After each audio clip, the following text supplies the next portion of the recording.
Hi there, welcome to Carcassonne. It's today with the Copa America semifinals. So yesterday we had the group phase where Chile and Mexico survived Group A, both the favorites there. So definitely no wonder they managed to get into the semis.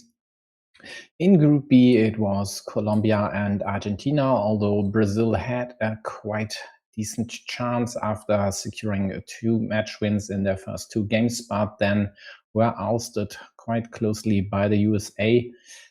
Let's check the results quickly here. So this is the one I'm talking about, where Mingo won the tiebreaker versus Besson. If it were the other way around, well, Brazil would have qualified for today's semifinals. They didn't, as they then lost the last match against Colombia. So it's Argentina getting a second place in Group B after unbeaten Colombia, which sets up the semis. And these are Chile, Argentina, and Colombia, Mexico. Incidentally, the semifinal one is the same setup we've had last year in the bronze match, and the semifinal two is the same setup we had last year in the finals, where Mexico won, if I remember correctly, 4-1 against Colombia. For today, let's check the setups here. So we have on top the ratings from the match Chile-Argentina. I'd favor the Chileans, especially on tables 1 and 4. Basically, the only Argentinian I'd favor would be Webby on table 2 versus Adan. But overall, it's pretty close, even if the rankings might suggest differently. For Colombia, Mexico, I'd expect a close match as well. As you can gather from the rankings, or rather ratings here, the Colombians should be the slight favorite. So overall, I'd say my favorites to reach the finals today would be Chile and Colombia, but it might very well be Argentina and Mexico. So we'll see about that. I'll focus mainly on Chile versus Argentina. And I'm not even sure on which of these matches I should pick. Maybe let's start with Vineria versus Marti.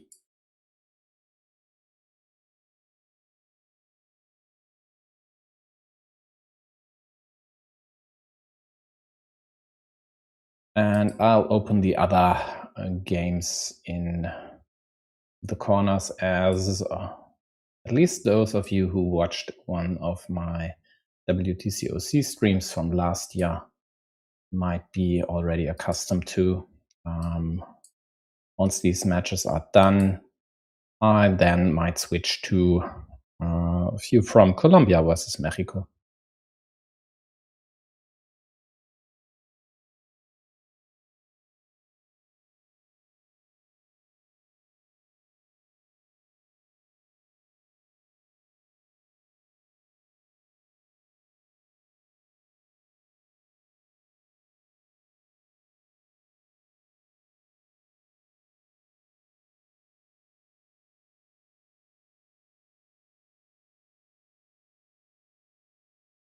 So in the early going here, it looks quite decent for Vineria if it weren't for his situation on the left side, but the mini battle of the road versus the city here should work in their favor. For now, they try to harass and later kill Blue City on the right side. It did not work out yet.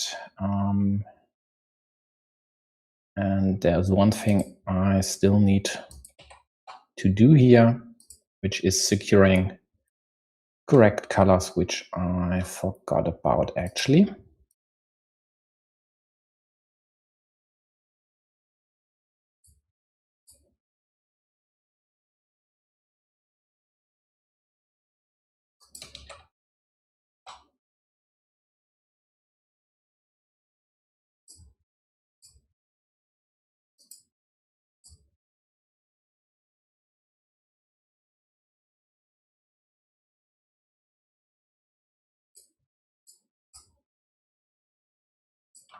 So let me quickly refresh, and then all Argentinians should play with blue meeples, and yellow meeples should be the Chileans, unless there is a problem. Oh, we'll see about that. So looks like Vixam and Santi haven't started yet. Let me quickly check whether that's correct, or if there is something else the matter. It looks like Santi is online at least.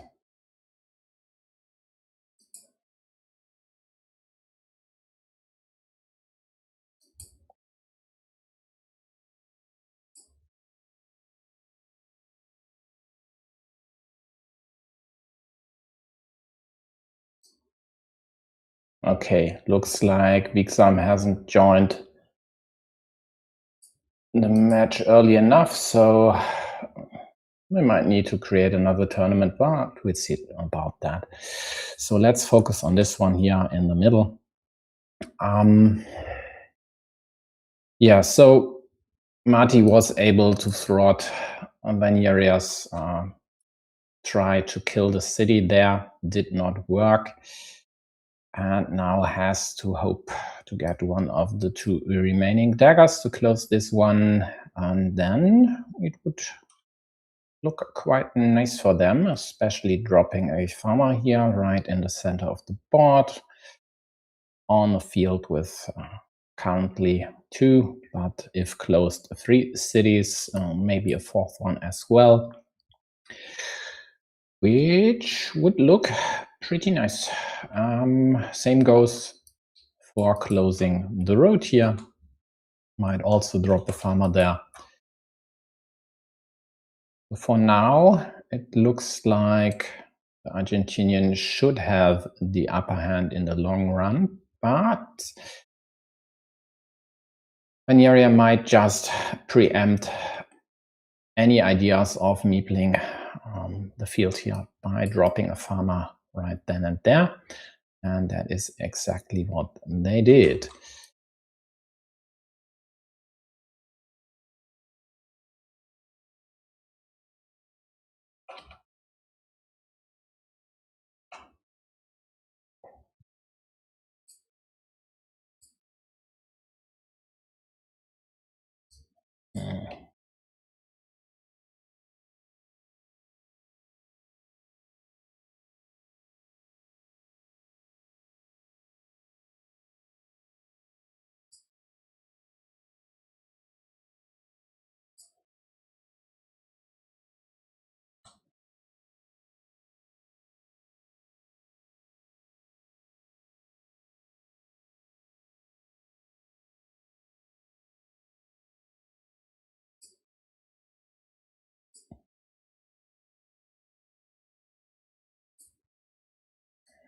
Sorry, I have some problems here with the auto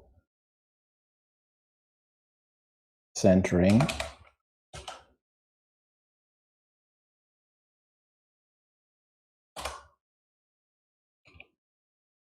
Let's see.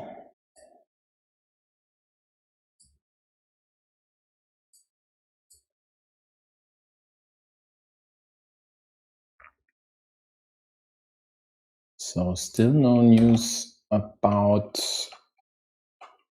table 1.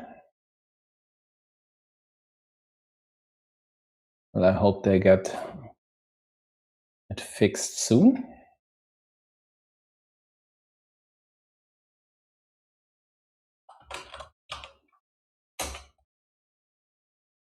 Looks like both are online at least. Problem might be that the tournament organizers are playing themselves, so they might need to wait a few minutes. Oh, let's see. So in this one here, blue has a farmer on the board, yellow has 2, blue second farmer up top, might unite once yellow closes the monastery, but there's only 1 vanilla left to do so.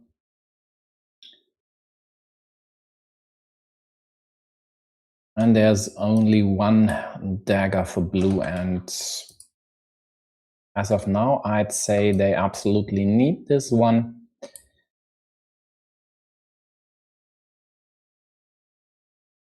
As that's their most promising feature, and they are behind roughly 15 points. And might even lose a shared main field unless they manage to attack it on the left side and not through yellow's monastery.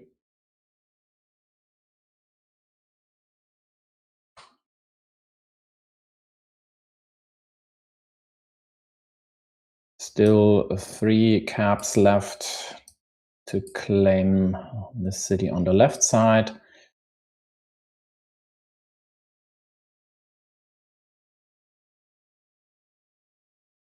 So not all hopes lost for blue, but they need to score a lot of points.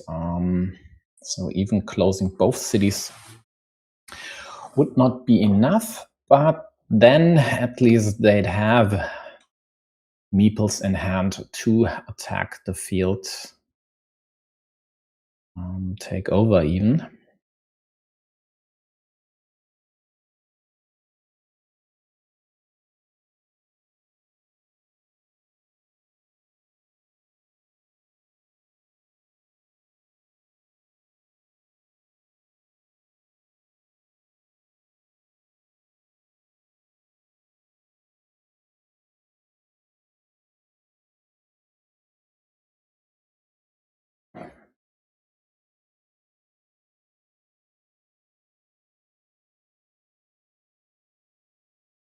So yellow just united their tiny field with blue's bigger one via the strait.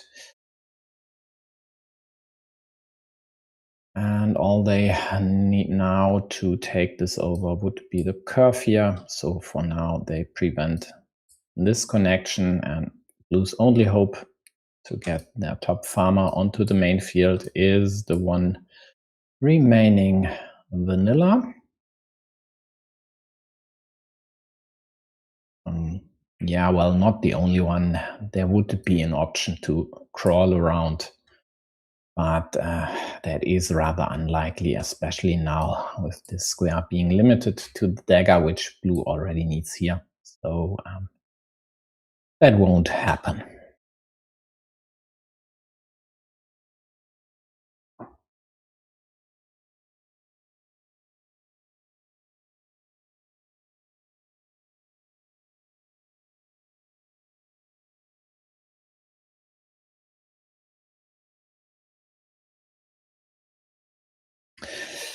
Yeah, blue needs meeples. So either the dagger or the other caps to close the smaller city on the left side, or, well, of course, a curve, even though that would be problematic.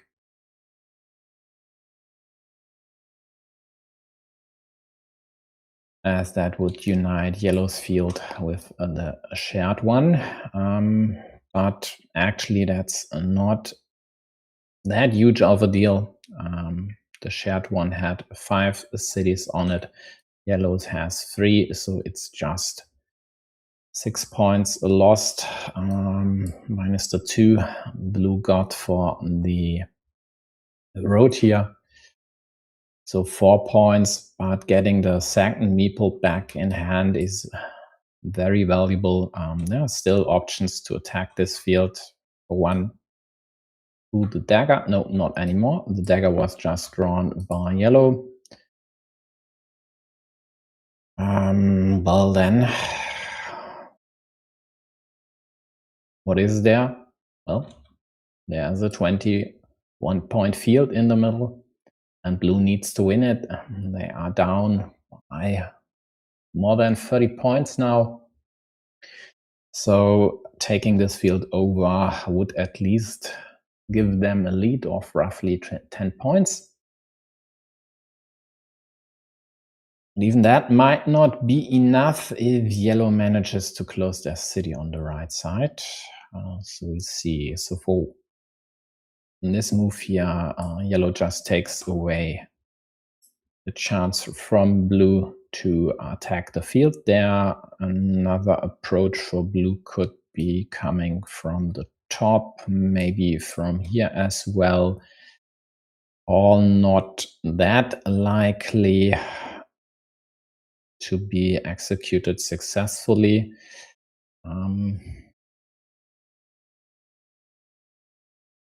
Not sure this is the way to go.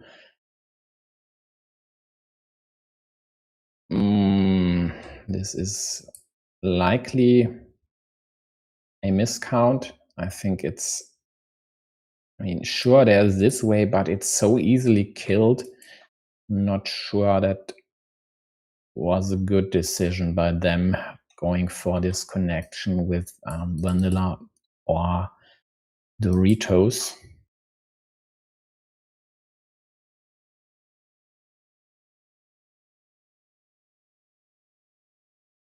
Yeah, and finally, Vixam and Santi have started their match as well.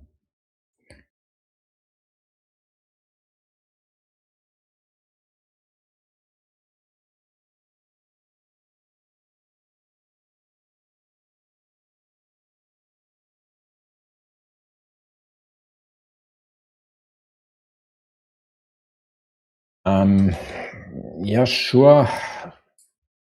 Kill yellow's chance to close the city, but does this work? Well, connecting here, attacking there, and connecting might do the trick.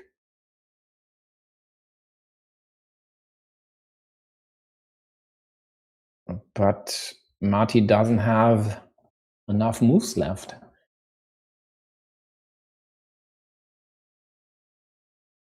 Only 5 tiles remaining, and he basically needs 3 perfect tiles here. And Vineria should just kill this option instead of connecting, actually. Okay, doesn't matter in the end. If both add a farmer, it's fine, of course. But why not just take the 2 points here? Kill this connection. Would have been a bit more precise, but I mean, who cares? A 1 game is a 1 game. So Vineria takes the lead in this match.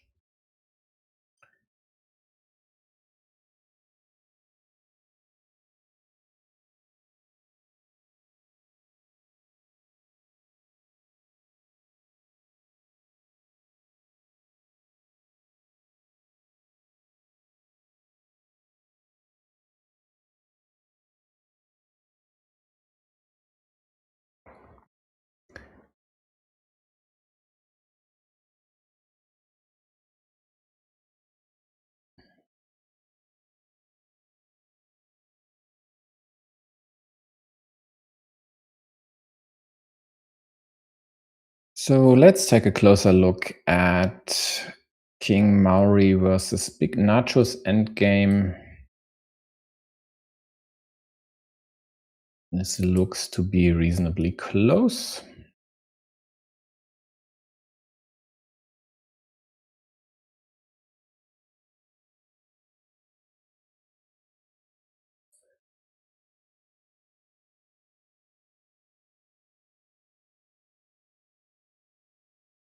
And it might be once the Argentinian finds a way to attack yellow's 12-point field in the middle. The problem, though, is this city here, which now gets closed, and therefore blue, instead of taking a 6-point field up top, should have taken this here and entered yellow's field through the Dorito, at least forcing yellow to not close the city, quite likely. Now might just be game over. Oh, might not be. I missed on this connection. So we'll see Maori could attack the field over here. Yeah, still two curves and the Dorito to connect, so why not? Even if one curve in blue's hand would kill this connection immediately, as there are no monasteries left.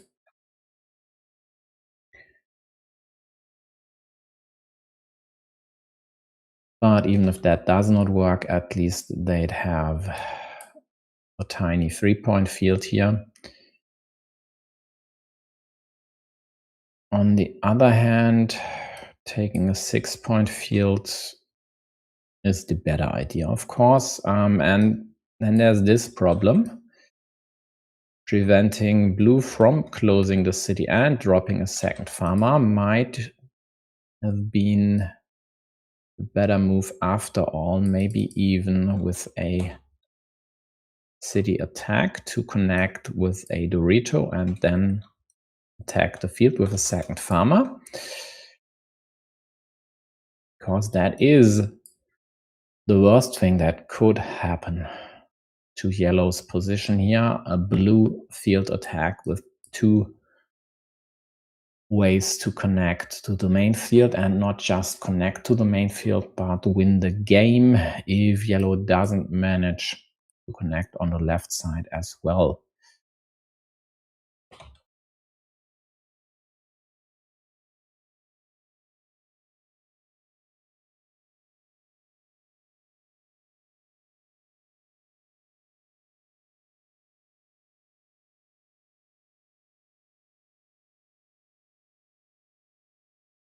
So Nacho needs one of the remaining curves, but only gets an extender.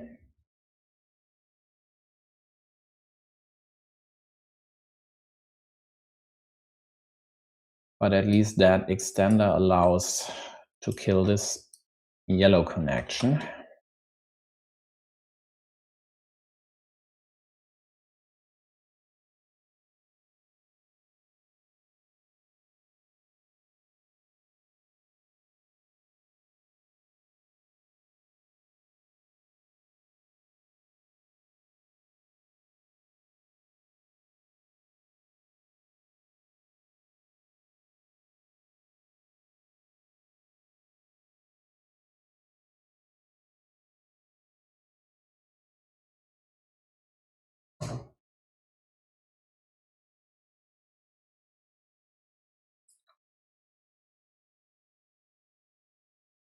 Looks like Nacho isn't sure about this here on the left side. I mean, it should be pretty simple to count whether there's still a monastery or a vanilla left to connect, and if not, well,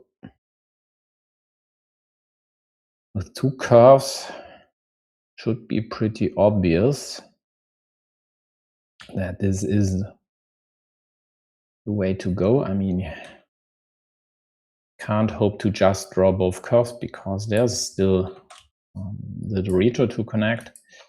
So he needs to do something about it.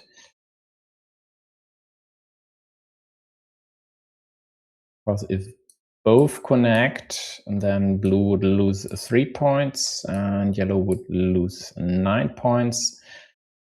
And at plus 10, yellow would still be ahead by 4 points.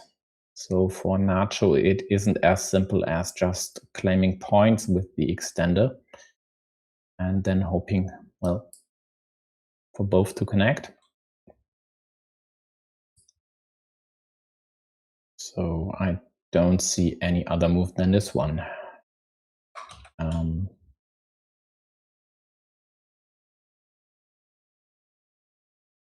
Doesn't even need to claim this, but it could. Maybe should. I mean, there's no cap left, but two Doritos. But a Dorito could claim the same points over here as well. So leaving it empty is actually okay. Again, he needs a curve to connect here. Won't claim a 2-point road unless it were on the last turn, but then he might just claim something else. So either one of these two cities or maybe a 6-point field up top with the field Dorito. And if he gets both curves, well, then just claim the 4-point road on the bottom right.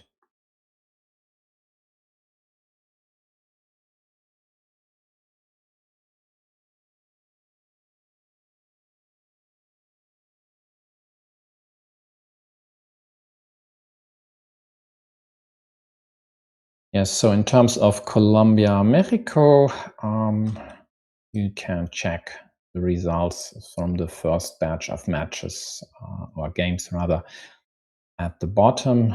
So 4-1 for México. And especially noteworthy is the critical table 3.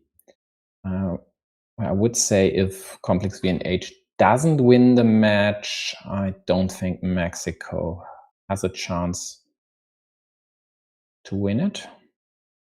But we'll see. So Nacho connects, takes over the field, and wins this game by snatching the 5-point ruin here.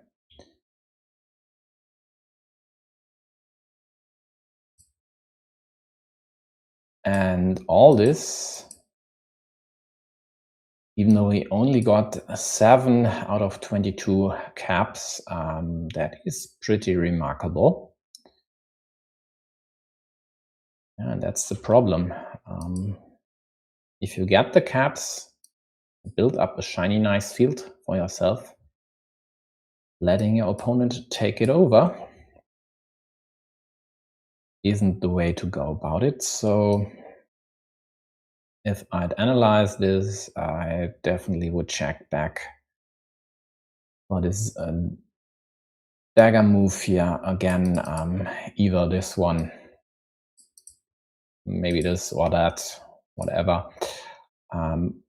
might have been the move to go for. Definitely preventing this attack would have been it, I think.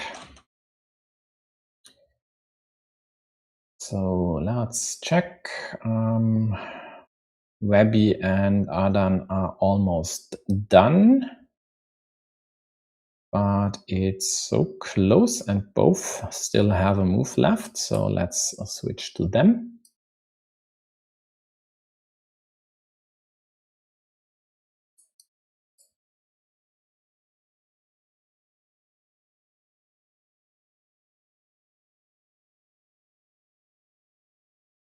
Ooh, there is still a road monastery left, and that would be a very juicy piece for yellow, netting them at least over here 10 points.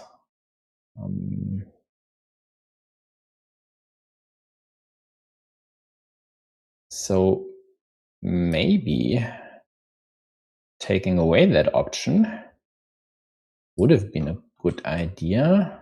This move doesn't really do anything for blue. So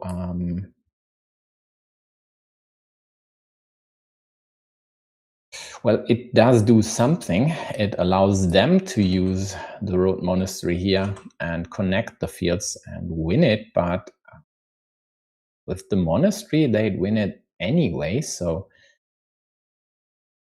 don't really see the need for this, especially as it was the only option to do something about it. So they didn't need to protect this square. But well, a win is a win in the end.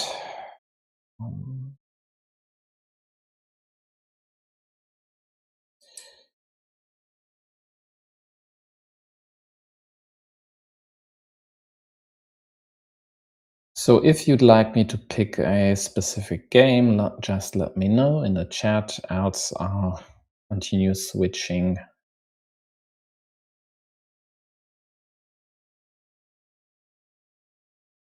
Let's go to Bixam and Santi for now, as they are trailing the others by quite a lot, but are still closest to the end actually.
It just does not look good for Santi actually. Let me switch the colors.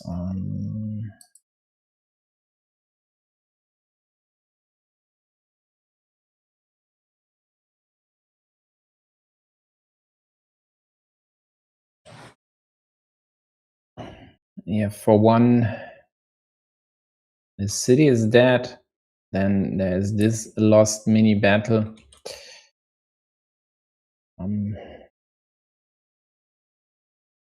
And he's down on points, and there's even still an option for yellow to unite blue's fields here. One in the middle with the one on the top left, taking away 6 points in the process, or of course attacking either field, frankly. Many options still left. Both would need a crossroads here to get the monks back, and this could also be used by yellow to attack through the crossroads. So it doesn't look that great for blue, but of course it's not game over yet. Both have meeples in hand, and the score is pretty close. Yeah, so blue quite likely should snatch the 4 road points here while getting another meeple in their hands, and then it might just come down to a big field fight in the middle. But the one problem for yellow really is farmer here, who's separated from the main field and sits on a rather lousy 6-point field, which has almost no potential at all. I mean, the dagger plus another cap would work, but else there's nothing.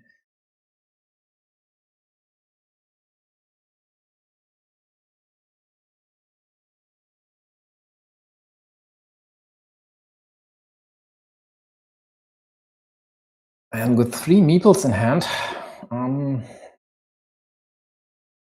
blue, of course, still has options. One would be to attack yellow's most threatening feature, that is the city on the right side. And there are still loads of tiles to connect, so that is a good idea. Yellow attacks the farm in the middle as well. Also having 2 options to connect. If the one on the right side gets blocked, well, at least they'd have curve and curvy combos. But now I'm pretty sure they might re-attack on the right side. Problem being, if they'd do so, that'd be one option to kill this immediately, and that is the remaining horse, else there be curves to restrict this to a 50-50 connection. Even then, two successive Doritos might work as well, so it's not an easy decision here, especially at only -2. There might be other options, but they opt to attack the shared 9-point ruin.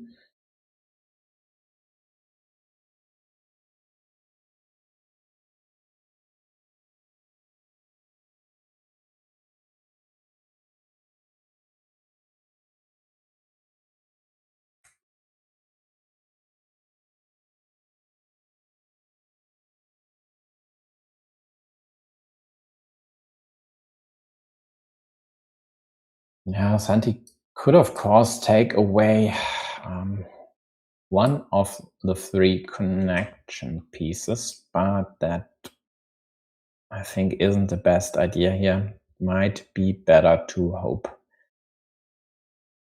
to draw the horse and kill the connection, or at least get a curvy, ideally maybe the crossroads, score 3 points and restrict this connection option to the one and only tile.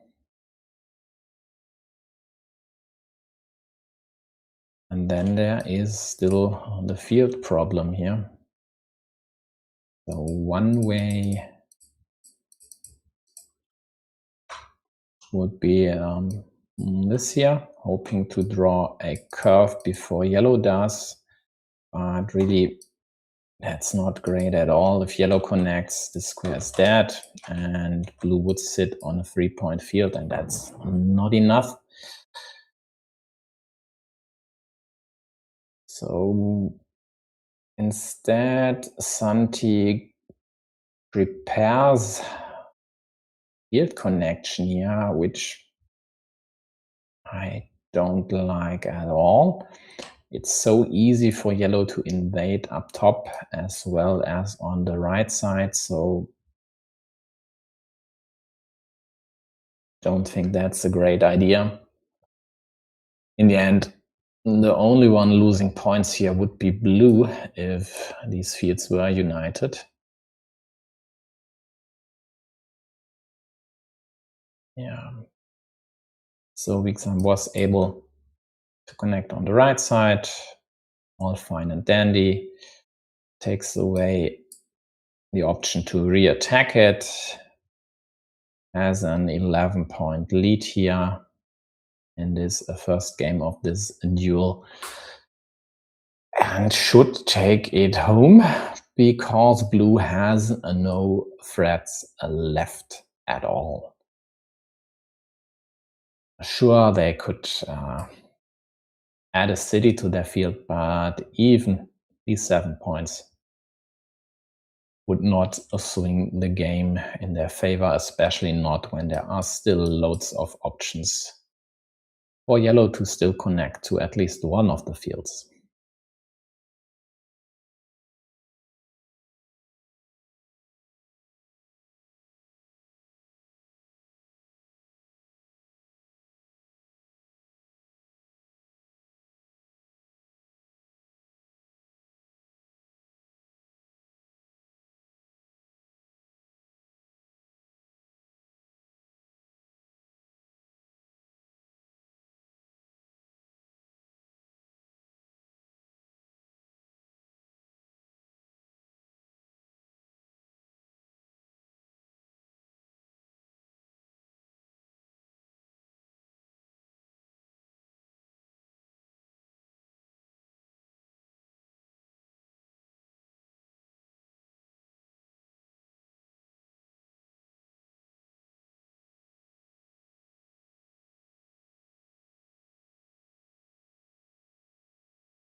Yes, there's still hope for Santi. not with the curve in hand. I mean, even if he somehow were able to take away these fields from yellow, that's not enough. Needed to close this city ASAP. But even then, blue would be down by 6 points.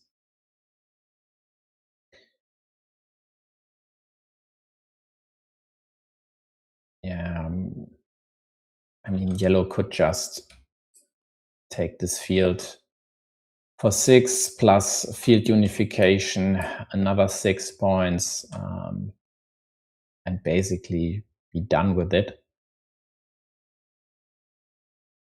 They might prefer to hold on to their last meeple, but I don't actually see a reason to do this if they get the only cap that could still close a city here. They could just dump it onto the ruin. So taking the 12 on the left side should seal the deal.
Yeah, well, blue takes a few points, but it's at plus 20, so this is the first win for Wixom in this duel on table 1 for Chile.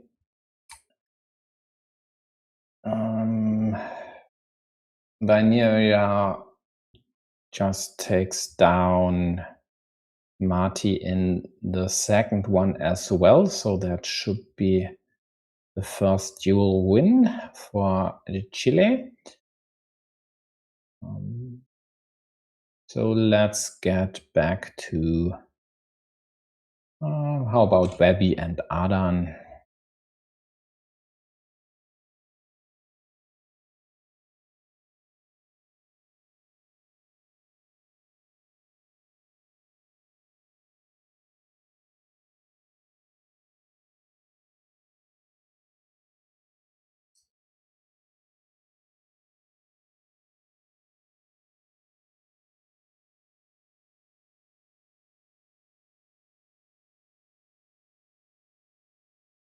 Oh, actually Marty won.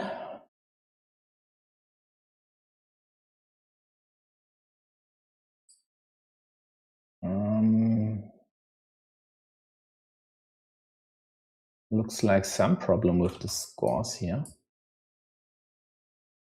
So excuse me, they will be playing a decider, which is of course great news for us.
So Webby and Adan.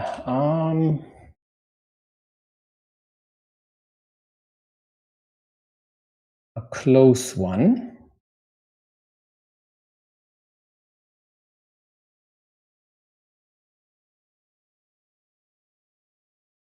Still one option left to close these two cities and the monastery, which definitely would be in yellow's interest, and as of now might not be in blue's.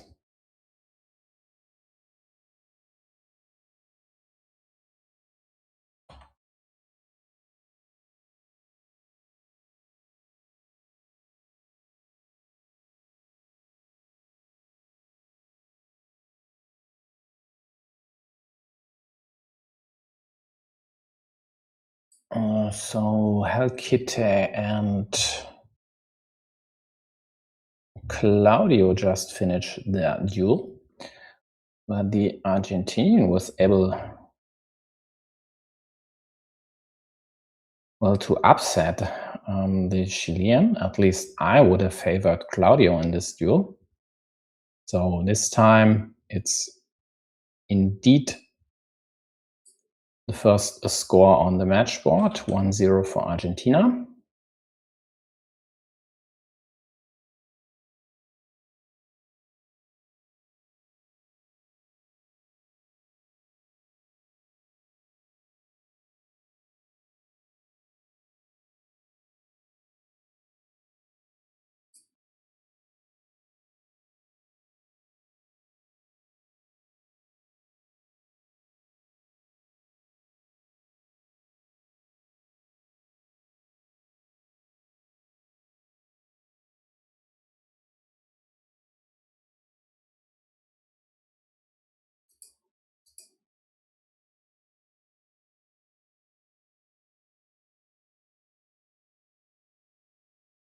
And then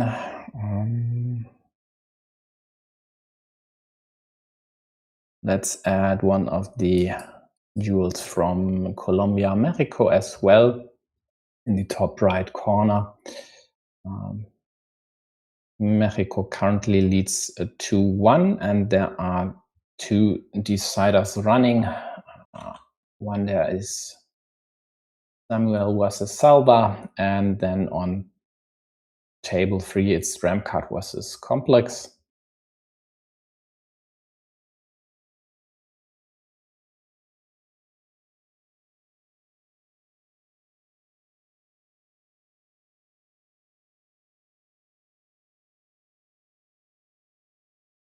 And both Colombians would need to win their deciders to reach the finals. So in this one here, Adan just drew the twin caps to close the city. Obviously had no meeple in hand, else would have also claimed a 9-point field.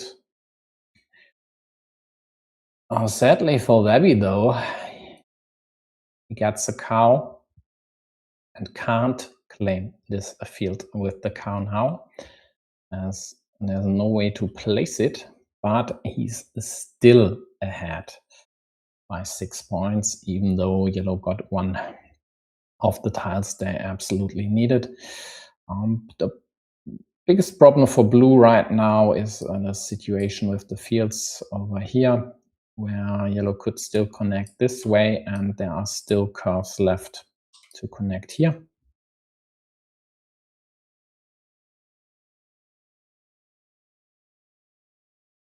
So they might be able to take over, or rather take away, blue's field, which could be devastating for blue, but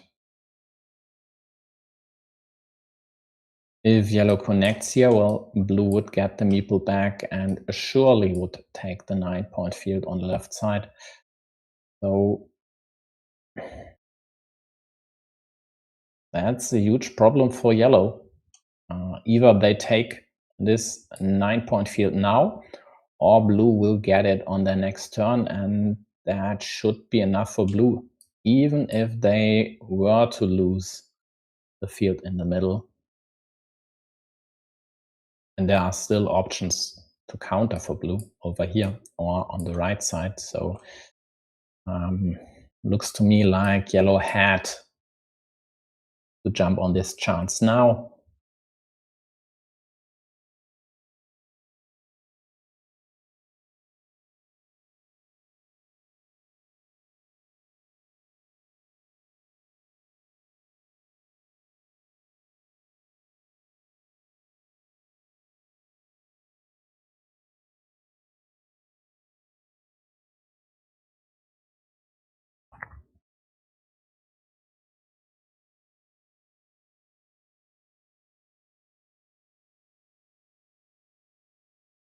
But what else is there for yellow? I mean, they are up by 3 now, but blue has 2 meeples in hand and is the starting player, so both will have 2 moves left after this one. And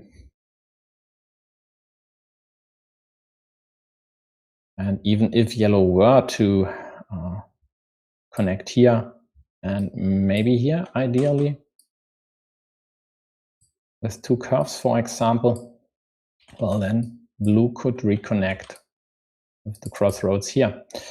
So it does not look like there will be a way for yellow to win this one, even though they are currently leading. As long as blue does not give yellow a meeple back. So closing the city on the right side seems to be a trap.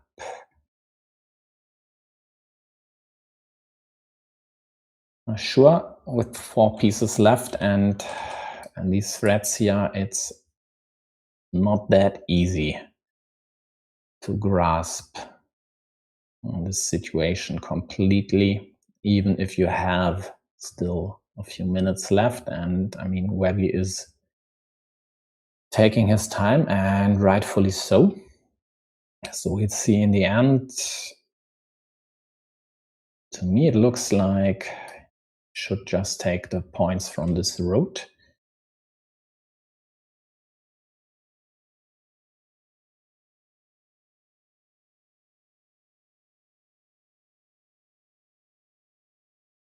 Okay, he takes away this connection option.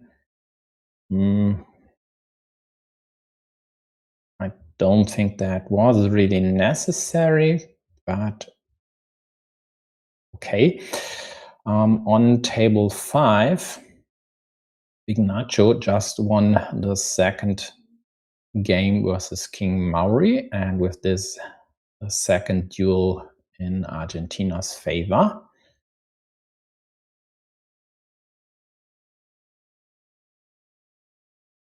So if Webby were to win this one and secure the third duel, we'd have the first finalist already.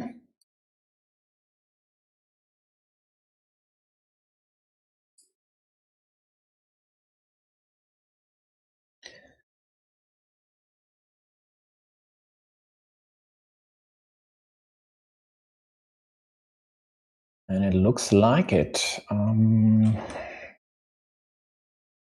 Because connecting here with this crossroads only nets yellow 2 points, giving blue the meeple back doesn't really matter. Blue already has a meeple in hand. But blue still is up by 2 and will just score, I don't know, the 5 on the top left. And secure the third sweep in the third duel for Argentina. So they are our first finalists, no matter how the remaining duels between Wixam and Santi and Vaniria and Marti will end. So therefore I'll focus on Colombia and Mexico now. Let's check.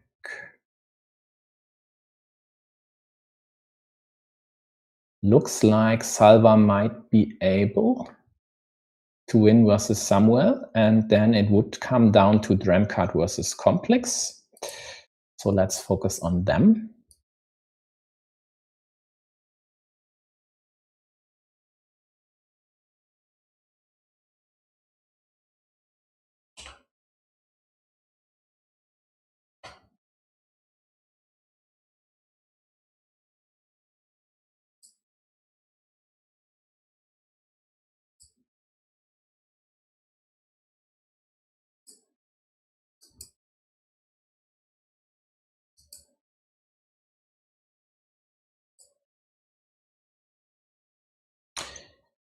Yeah, indeed.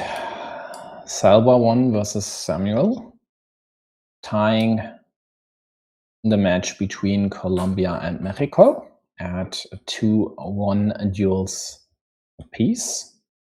So this is it. And we only have 5 tiles to be played.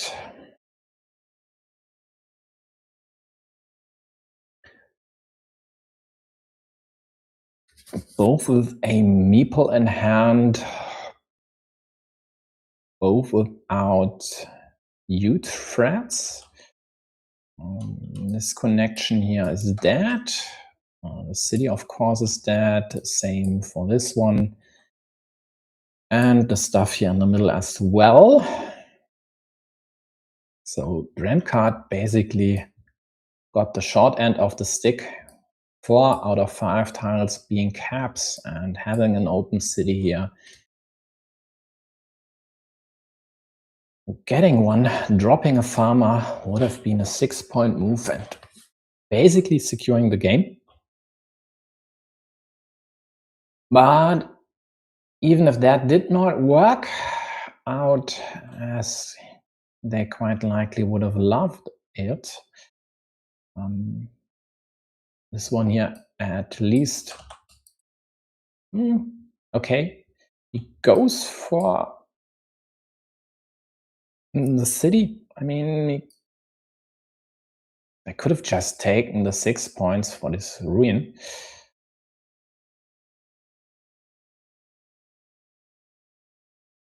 Blue claims 2 points, sets up other city options. Yellow will just take the 8-pointer here and win the game. And there's nothing Complex could still do about it. Sure, he takes a 6-point field, but Yellow could do the same in multiple ways.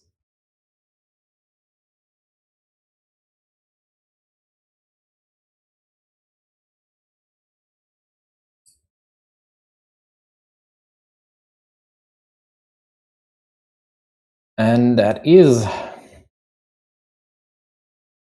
our second finalist, Colombia, ousting Mexico by winning the 2 deciders they had to win. So congratulations to both these teams. And let's take a look at Binary Amati.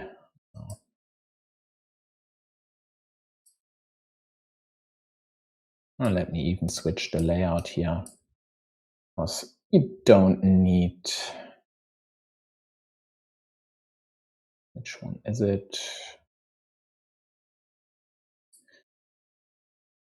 We don't need 5 windows anymore.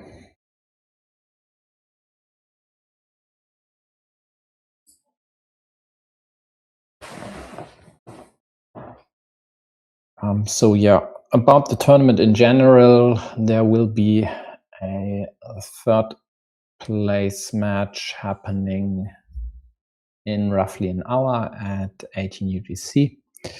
And the final between Argentina and Colombia will then be played 2 hours afterwards, so at 20 UTC.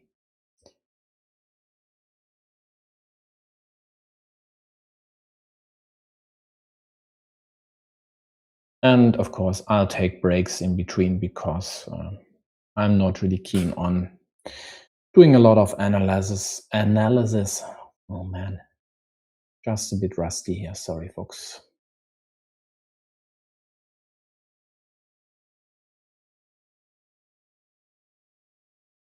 Yeah,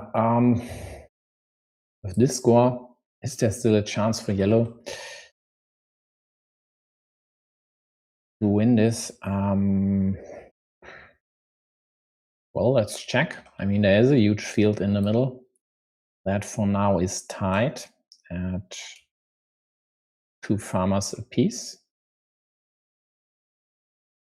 And it's worth, I don't know, 21 points. Yeah, okay.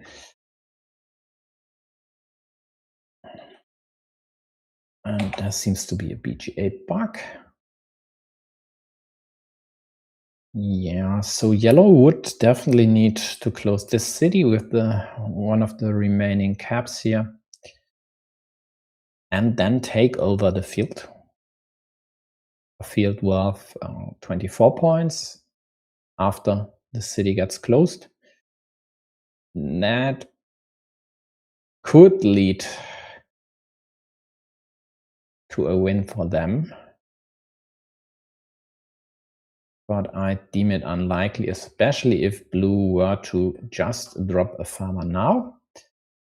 They don't, considering yellow won't get a meeple back unless they get this dagger. But they need the dagger here already. So dropping a farmer here would have been totally fine, I think. As blue still has one remaining curve left to get these 2 meeples back. But now it's game over anyway. Dagger gone. Nothing anymore for yellow to hope for. So Marty secures this, or will secure this decider, and getting the 4th duel for Argentina.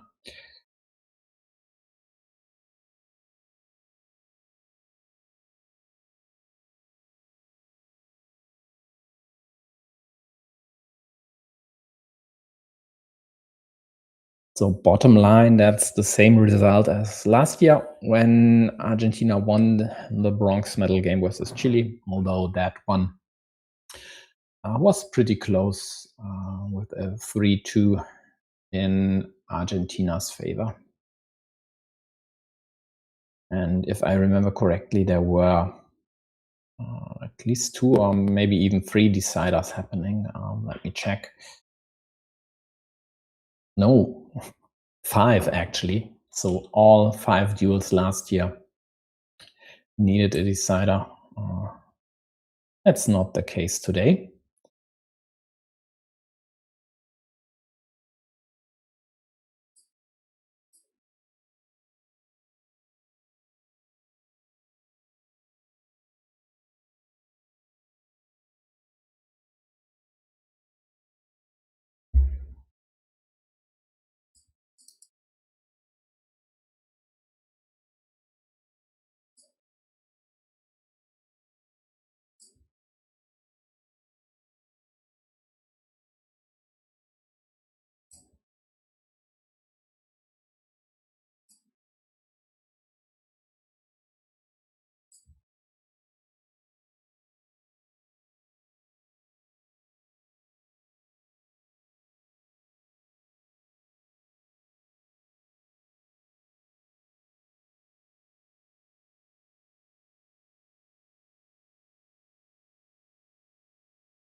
So basically, Wixam here is now fighting for Chile's honor because you'd rather not lose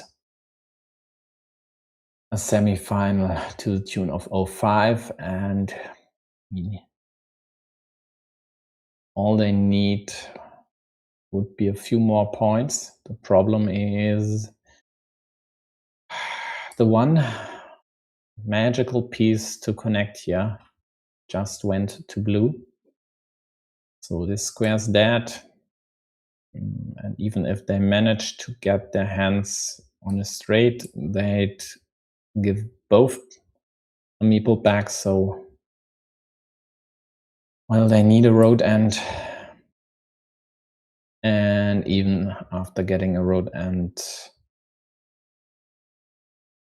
it would be an uphill battle nonetheless. Blue still has a cap to close this city, and they have the lead of 7 plus a meeple in hand, so it doesn't look like Wixom will be able to eke out a win here. So we'll get a decider.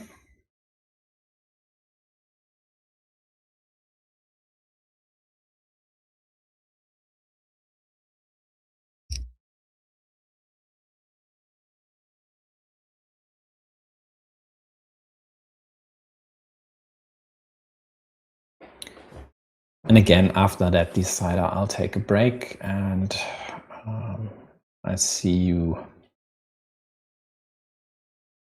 for the third place match at 18 UTC after my dinner. Yeah, but Asante is cautious. Now that yellow got a road and has a meeple back, but there aren't features for yellow to take over here. Sure, they might be able to claim a small city and a 9-point field, but even then, blue just could calmly secure the 6-point field on the other side of these cities. Be done with it for now. I think they might just take this quick point option away, not allowing their opponent to create a valuable feature with this 9-point or hypothetical 9-point field. Sure, there is another cap left, but even that is not a huge problem for blue.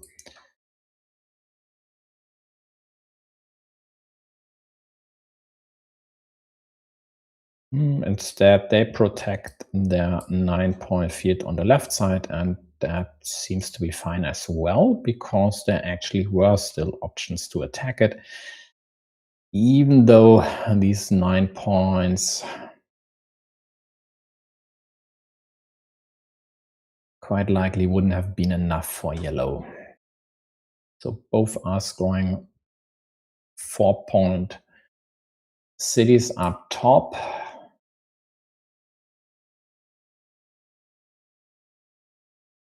Yellow with a 3-point move here for the road. Both get 1 point for their monasteries, and blue seals the deal by claiming the 9-point field here and forces a decider, at least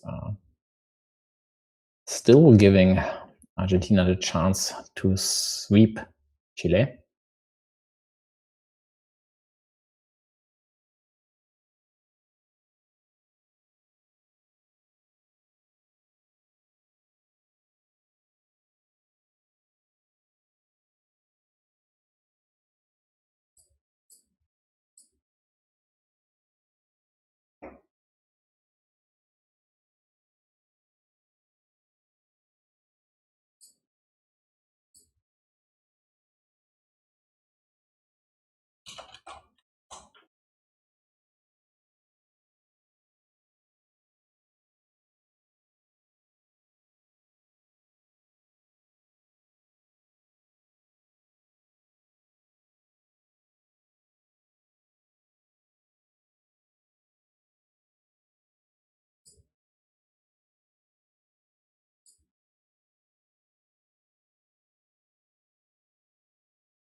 Yeah, dead rubber moves by both.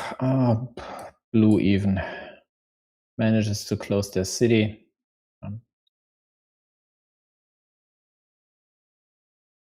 not really much else to do with this, so just taking the 5, even if it adds another city to yellow's field, it does not matter anymore.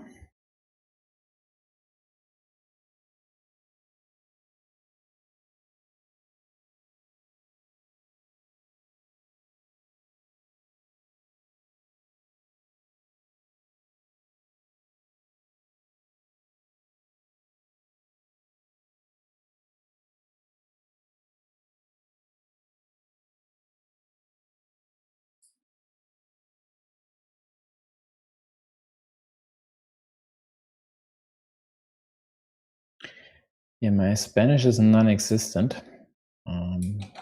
So let me quickly translate this, because I guess if you, dear viewer, are a Spanish speaking one, well, you might rather watch El Pitufo's stream. Okay, looks like a quick break for Santi, and then they'll start their remaining game in this duel. So I'll take a quick break as well.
Okay, here we go. Remaining game of these semifinals between Wixam for Chile and Santi for Argentina. Dead rubber, but nonetheless, let's hope we'll get to witness an interesting game at least.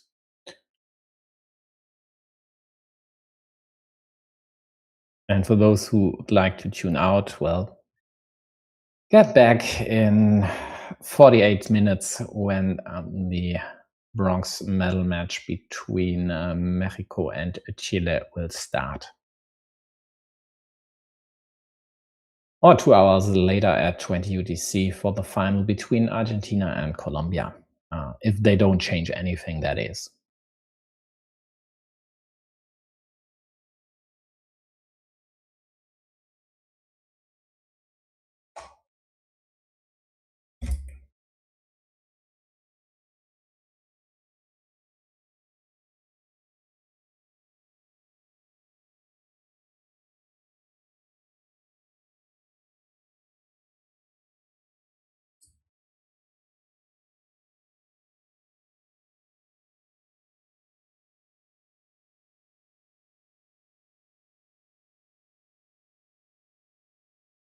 Yeah, the one downside of not playing a tournament game, which I don't know, something did not work out there maybe. At least to me, it looked like Wixam wasn't present. So the tournament was cancelled automatically 5 minutes after the scheduled start, is that they have more time to play their moves with the regular game format with a slow speed. And it definitely looked like they are taking their sweet time here for their opening moves.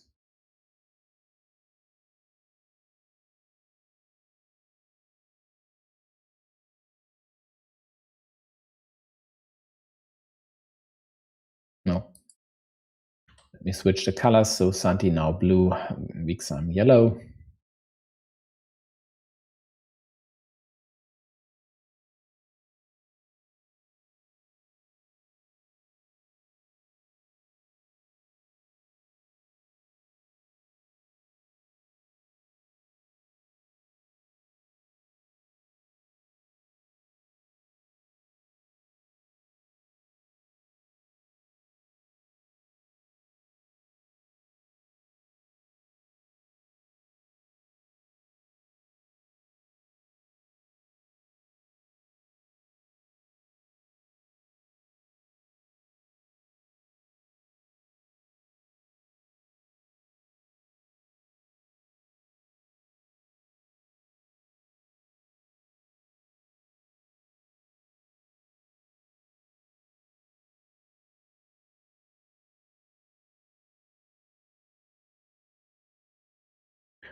Now we might see the first farmer now. Not sure if Santi should go for this because the field could be restricted both in the south and in the east pretty easily. So I'd refrain from dropping the farmer. On the other hand, with this curve, it's so open on the top side as well that I think it might be a worthy investment. But he errs on the side of caution and definitely won't hold this against him.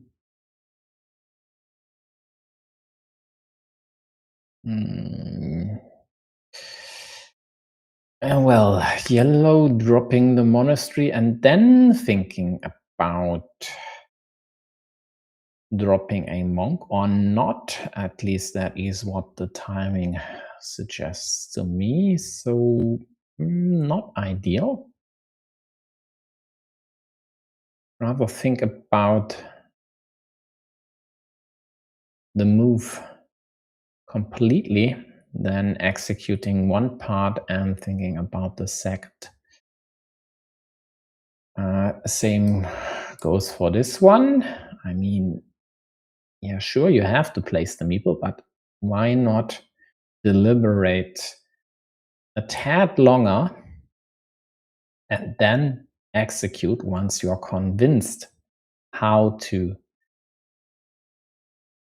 go about it, especially if this allows your opponent to restrict your monastery.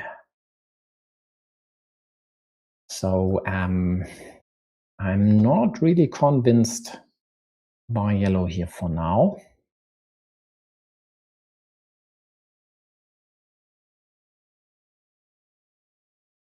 Again, yeah, so Santi quite likely will kill this monastery here. I mean, doesn't make sense to do anything about this city. Should rather wait for a Dorito or maybe a horse. Just opening a second city while killing one of yellow's monasteries is totally fine here. Yeah, drops a second monastery. Also a good idea. Sure, it's not ideal as yellow might very well kill the square, but who cares? in the long run, if all these 4 monasteries get killed, it should be roughly equal score-wise. So will blue draw yellow's meeple into their city, or will they just claim 4 points and opt to play for a ruin here? They go about this like that. It is okay.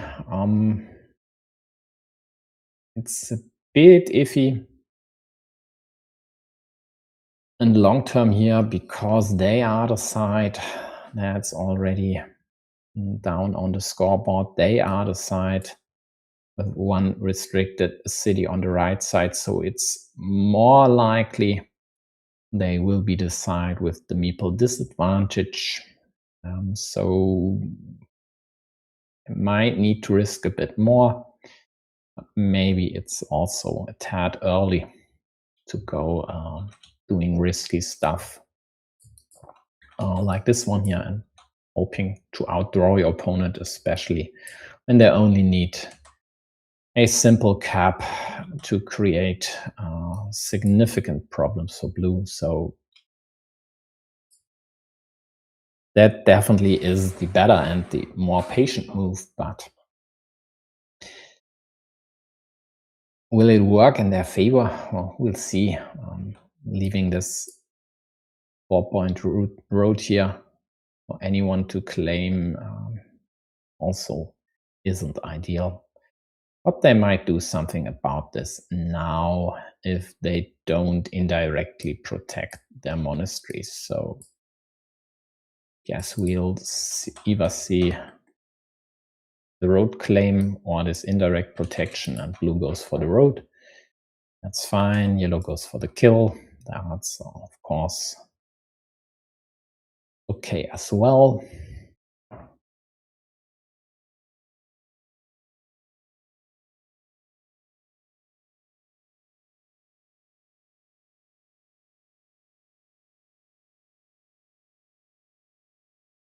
And now we'll see how yellow goes about using their temporary meeple advantage.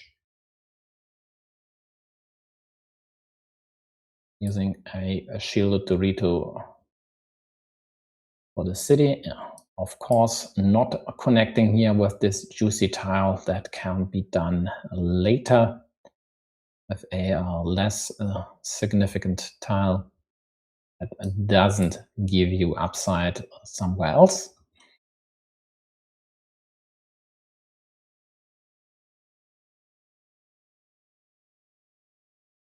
So Santi might opt to do something about this and restrict this connection while building up the ruin, which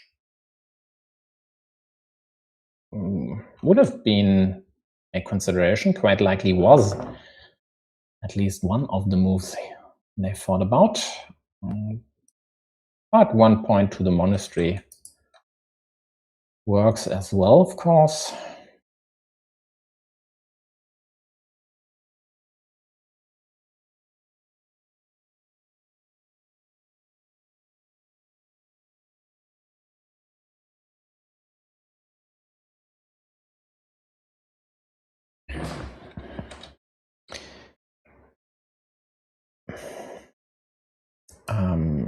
I'm definitely not a fan of this move. Sure, you take away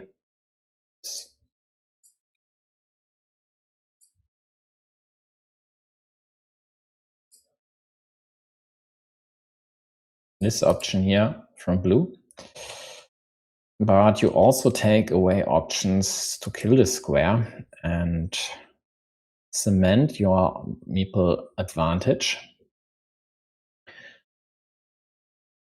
And if you only score net 2 points, why not do so somewhere else? Up top, for example. On the other hand, this here opens up the avenue to kill this city another way, so either over here or into the already killed square next to yellow's monastery. So it might work, but if you have the meeple advantage and you have a slight lead on the scoreboard as well, I'm not convinced this is the best idea, as there are other options for blue to pad this city.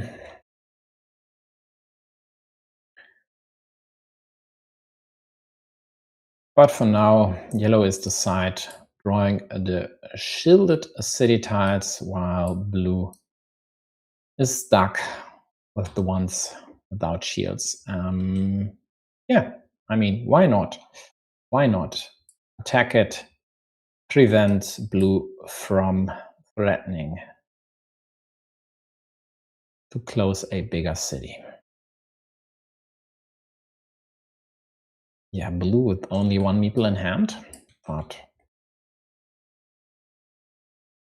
they could consider this. I mean, there are still 3 triple cities available and the quad. The problem is it's not worth it. It's just, I mean, right now, if closed, maybe 12, 14 points, and that with your last meeple. So I'd rather close this, start a new city there.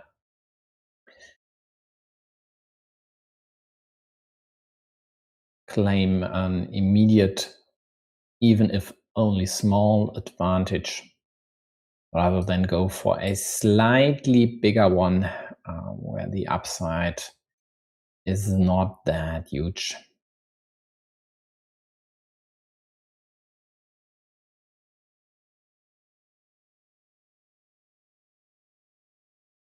And nah, definitely not give yellow points for the city. I don't see any reason to do that at all. I mean, now yellow got their 4 points. And even if blue closes this city for 10, what did they actually accomplish? Not a lot. Definitely not a lot.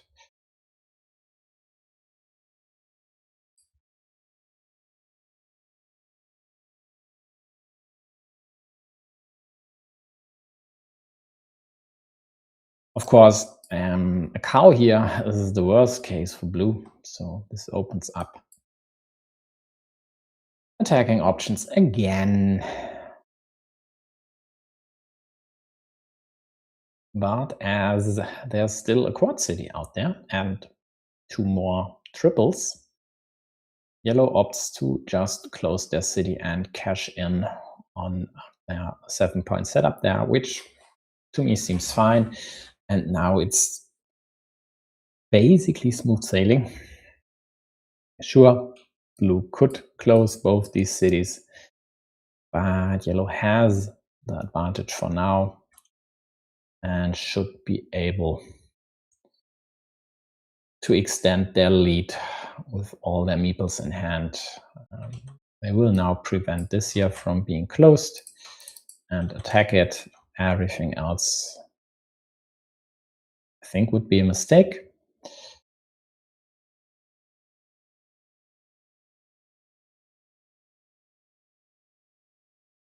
And then there's already, once closed, a 6, maybe 9-point field to make use of their meeple advantage.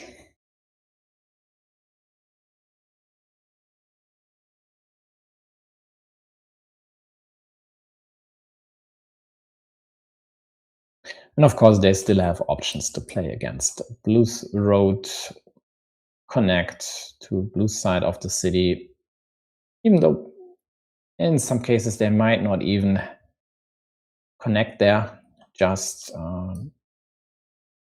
consider a Dorito. I mean, why would you connect for these 2 points gain if you also open up the floodgates here for a blue city takeover? That does not make sense at all. So Basically, they should only consider this one here with one of the big city tiles, and even then it might not be the best move. After all, just connecting here would net them some points as well. Yeah, blue tries to defend in the best way possible, restricting the connection by yellow to only 3 tiles. But yellow gets one of them immediately, closes the city, creates a 6-point field, which is not big enough for blue to take, but might be fine for yellow. And it looks like there is a crossroads there, but not displayed. No, it was a road monastery. When did that happen?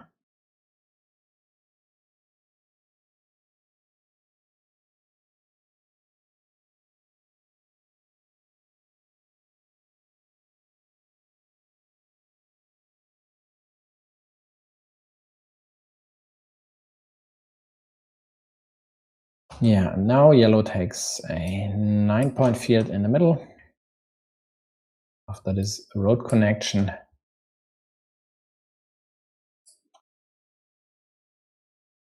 Added another city to the field. And this does definitely not look good for blue. So Santi will need to scramble and score pretty aggressively from here on out. Going for a loop, totally fine. Definitely needs to close the city, but even that only scores 6 plus maybe some field points. And now it is attacked immediately, but he gets to close it at least.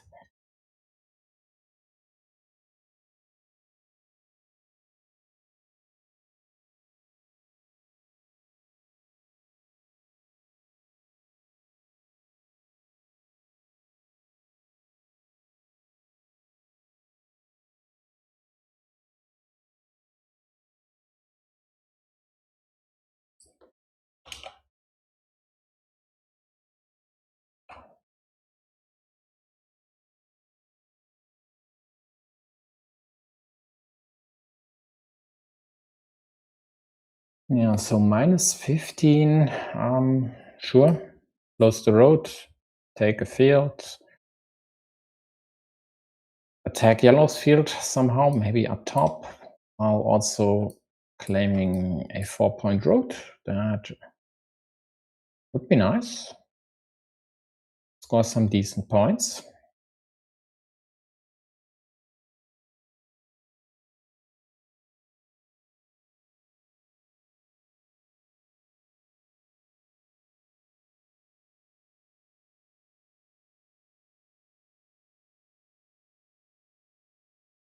So much so that yellow might even drop an insurance farmer now.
Yeah, tough situation for Santi. Minus 23. Yeah, closing the road with the crossroads. I mean, come on, no. At least go for some stuff over here, creating more upside, taking more points than the one here. Please take 2. And another 3-point option, also an option to attack the field, forcing yellow to connect, do some stuff, or the other way around, try to build a 9-point field on the right side, whatever. But this one, I'm not convinced. I mean, sure, no curves left, only one rotator. Oh, well, one curve. But still, that doesn't cut it. Not when you're down by 20.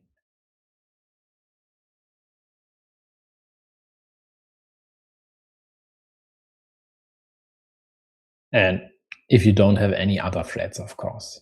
If we had an open city, would be different, but in this case, I don't think this crossroads does improve blue's situation.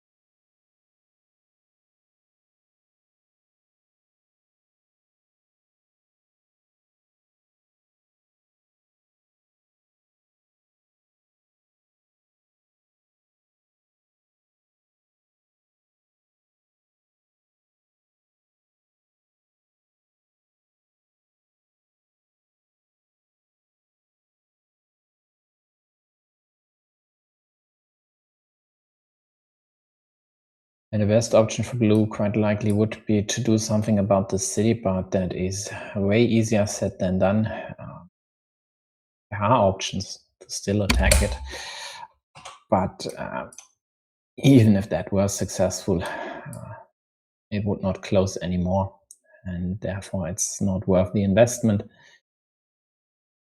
So I think it's just too little too late now, although this connection could still be blocked and blue could still attack this field, and frankly they should. Maybe even should have this rose here instead of claiming the field and hoping to get a city cap to score 7 points. So this attack is still possible, and it would net 12 points plus road points for blue. So that might be their best option. The problem is there are still loads of tiles for yellow to connect with their second farmer into the main field.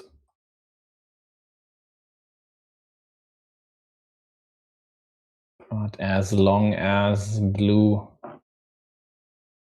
manages to cut into their deficit like they did by taking over this ruin here, and this is still a threat which yellow could have dealt with, like this, for example.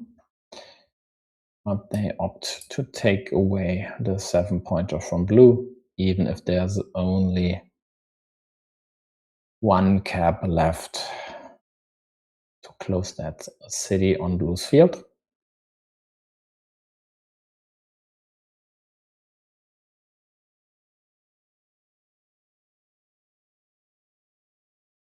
Yeah, crucial decision by blue here, and I think in the end they have to bite the bullet, add 2 points to yellow, and later hope to be able to attack and at least tie the field in the middle. At -12, I don't really see much hope for anything else.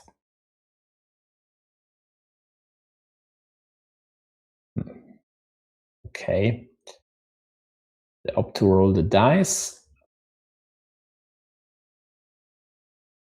Yellow takes this field. Blue either has to do something about it or draw all the caps. And now they get the straight, which would have allowed them to connect while also claiming road points. They didn't execute the field attack there. So with this last straight being in their hands, this square is dead. And these are dead.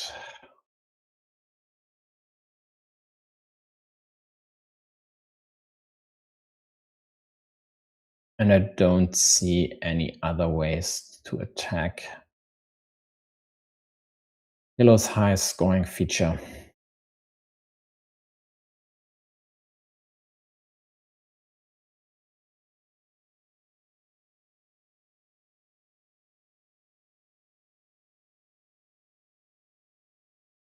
Well, there is one left later, which would be this one.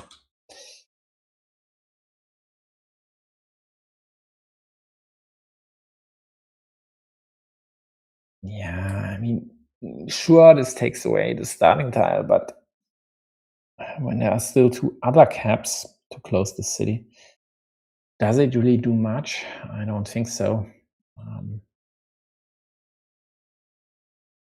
So we'll quite likely will see a second yellow farmer on the right side.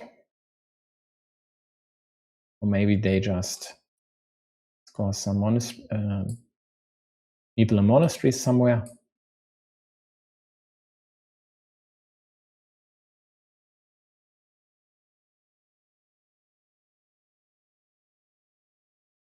I mean, if they don't go for this,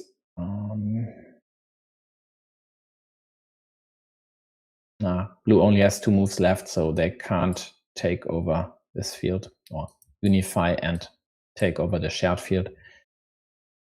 So, well, yellow could do what they want now. Claim a 6-point monastery, go for the field, whatever.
So in the end, yellow manages to connect here. Blue unites yellow's fields on the left, both trading 6-point moves here, so not changing anything about the difference on the scoreboard.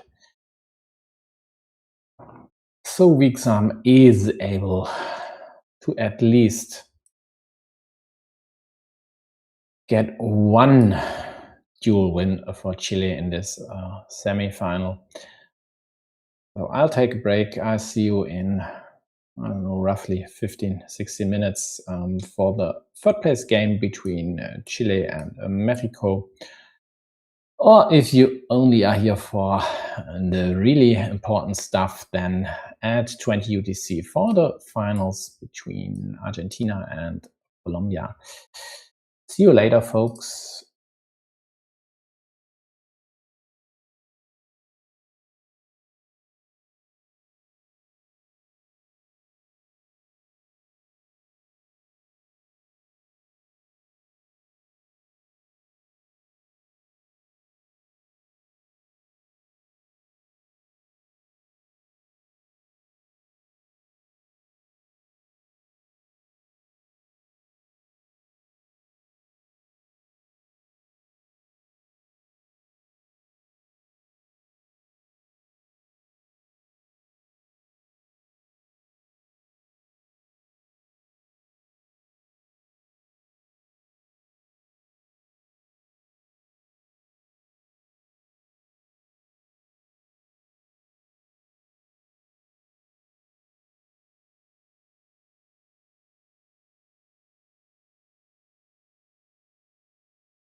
Welcome back to this year's Copa America. It's the bronze medal game between Chile and Mexico. See the ratings of the protagonists up top. So on table 1 we have Vineria and Bapula. I favor Vineria. I think definitely the stronger player there.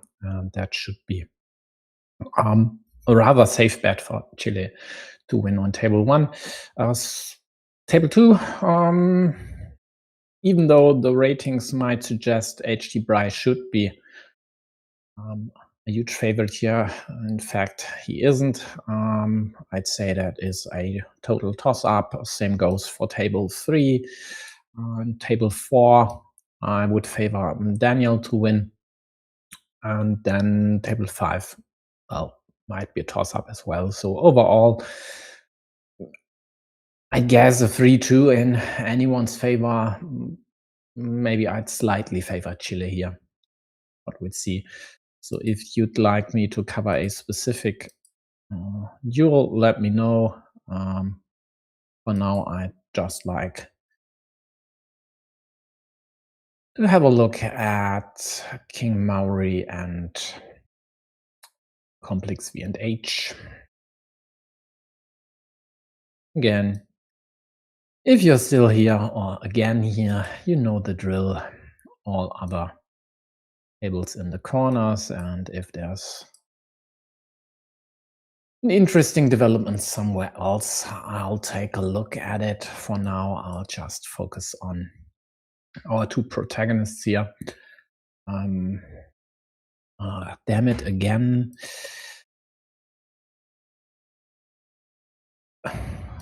Forgot to secure the home colors.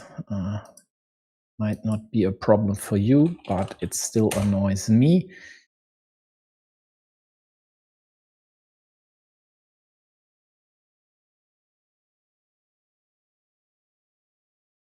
So please bear with me while I fix these. At least I hope to fix it.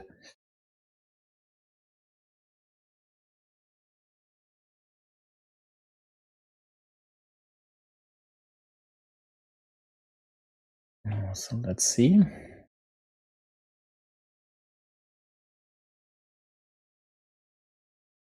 Yeah, it works. So Chile is the...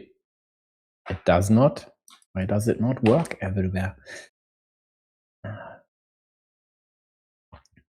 So Chile is the home team.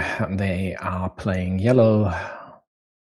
Mexican sides are playing blue. Oh, let me finally focus on this one.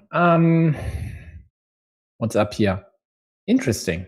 Very interesting start, to say the least. So monasteries, a city threat, an interesting field development.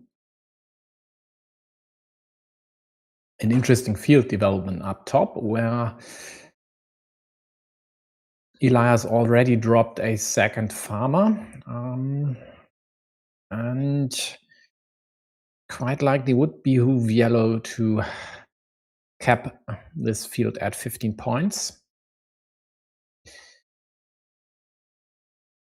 This here.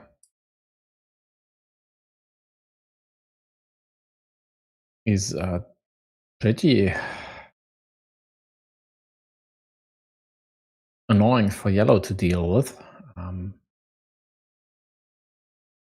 Yeah. Now there's nothing to deal with at all there. So basically, with this Dorito, they allowed blue for 1 to defend the city, and then also allowed blue to attack their totally secure extender here. So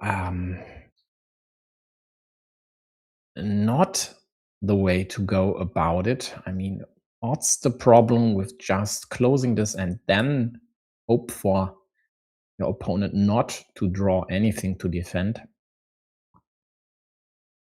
Forcing the issue, even though this connection by blue was pretty unlikely,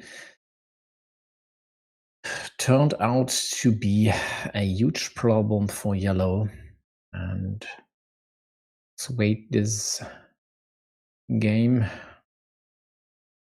to blue's advantage, I'd say, even though it's not a given, of course, that they'd completely cash in on the setup. So they need one of the two remaining Doritos, close the city, and take this field. The good news for blue, if they manage to get one of these two Doritos, it would be one with a shield, as both the Doritos have a shield. So it's not just a 10-point city they'd score, but a 12-point city. So 8 points for this, plus 6 for the field, 14 minus the 3. And this yellow farmer would score. So an 11-point swing, and definitely critical tiles for blue to get.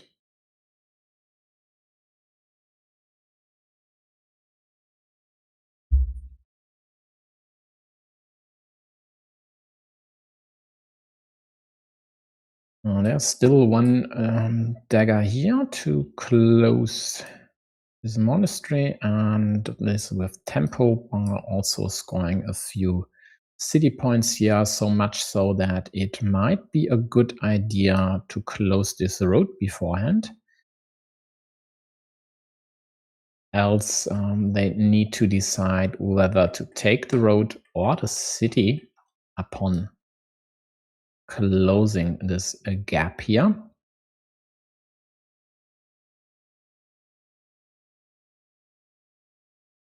But it's definitely not ideal to do this with a rose, as that would give blue options to score quick points here.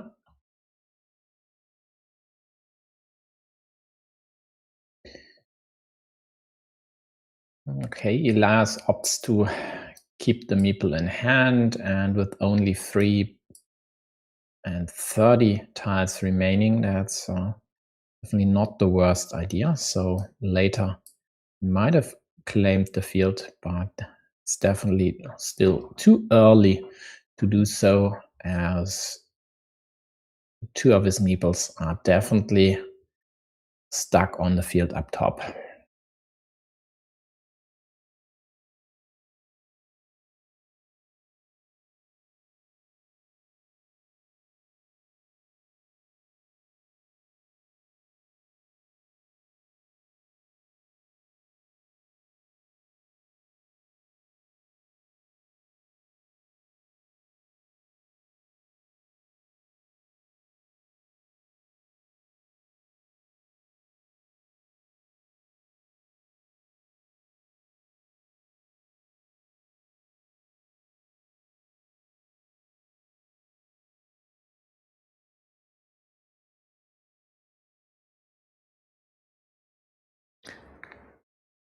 So yellow cashed in on a few quick points, while blue was able to extend their field and add these 2 cities to it for 6 points. But yellow was also able to deduct 6 points from blue's score by uniting their 2 fields up top. So it looks like, at least in terms of this one, yellow might not even try to attack it. Just contain it, just keep it at 21 points might be their goal, or should be their goal now, because they still have the lead, even though blue has this rather secure 21-point field on their side of the equation. So this looks fine as of now for yellow. The problem is there are still some volatile options, like this evil hamster here, and there are still 2 road monasteries left. So whoever gets the first one will get juicy 9 points.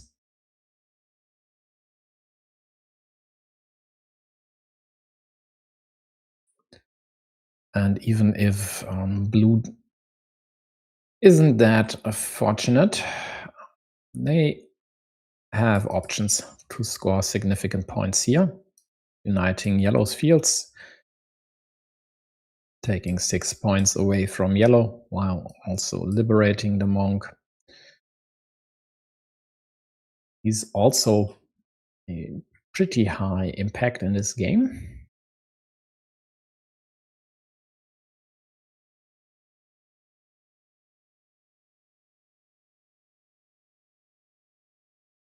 Blue pre-closes the road up top, doesn't go for a,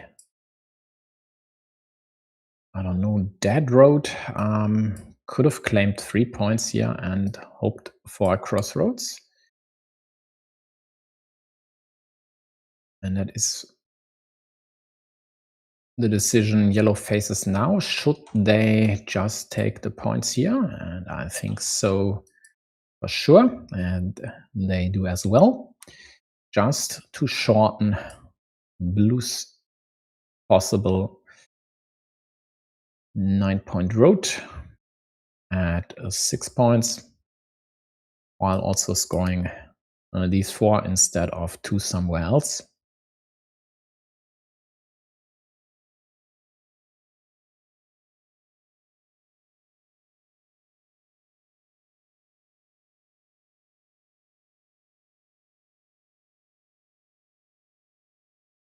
Yeah, Maori has an okay lead, 11 points.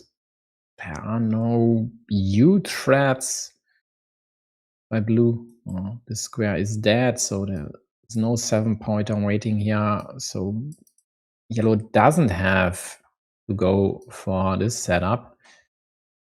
And maybe they shouldn't even, with still 3 meeples in hand. They could afford it, though. Only 15 tiles remaining in the deck.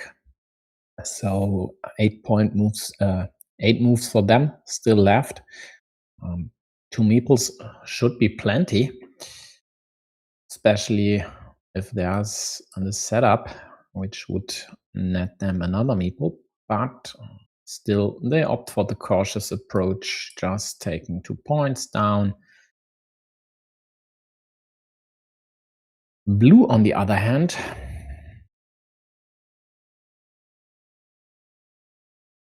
might play against this one.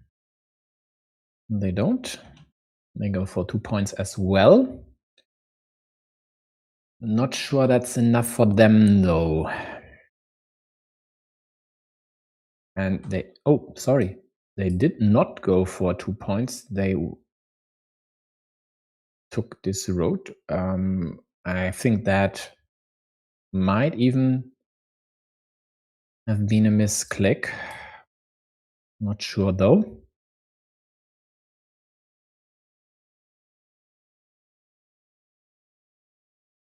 Yeah, monastery to yellow and at plus 18.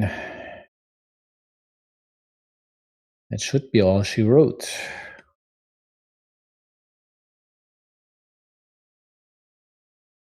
On table 5, Adam was able to win versus Lee Cheetah Killer, securing the first win for Chile.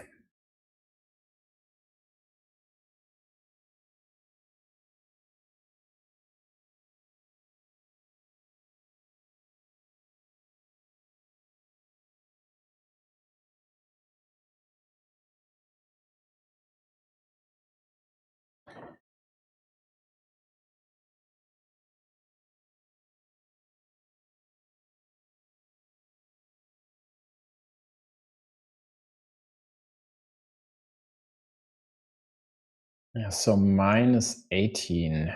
A tie here would be minus 12. Taking this over could be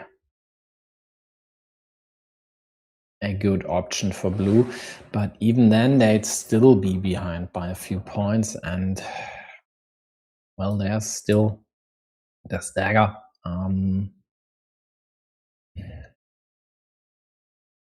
It doesn't look likely that blue will be able to find anything here to fight back, except for this ruin.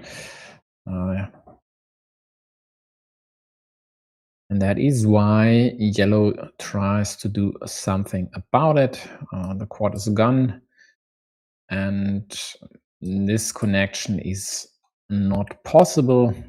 Therefore, trying to kill the square is totally fine. Leaving the cap empty, though, I'm not sure about. Blue tries to snatch the chance, but this idea gets thwarted immediately by yellow. And because they have the meeple power, they just drop one there. Not really think that was necessary, but why not just contain the city? Seems fine.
Yeah, what is there for blue to do here? Well, for one, they need the remaining road monastery just to prevent yellow from executing stuff like this here, for example, which would be a 9-point move. Yeah, and they acknowledge this, attacking the city, hoping to draw both the remaining connection pieces, so that is the road Dorito and the cow.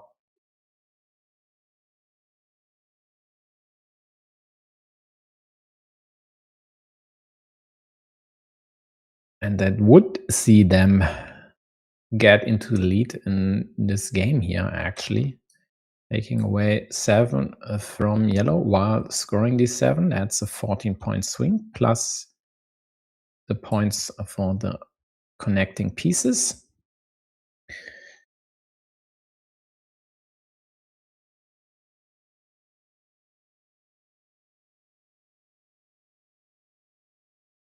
But even with these 16 points, they'd only get to +3, +2, +3.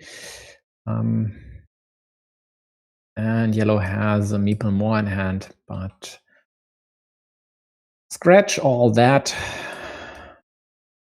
as this connection won't happen due to yellow drawing the last Dorito.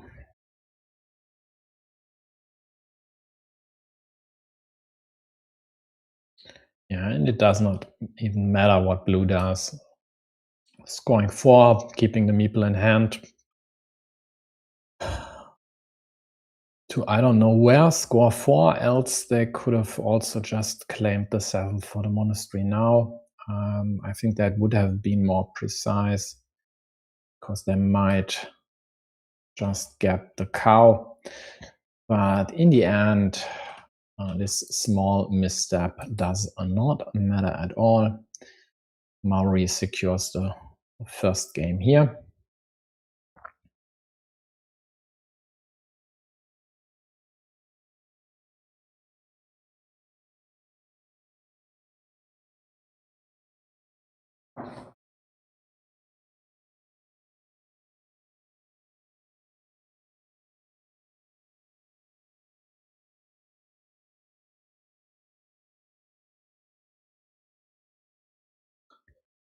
Yeah, let's take a look at Adan versus Lichida in their second game, already in the middle of it, where there is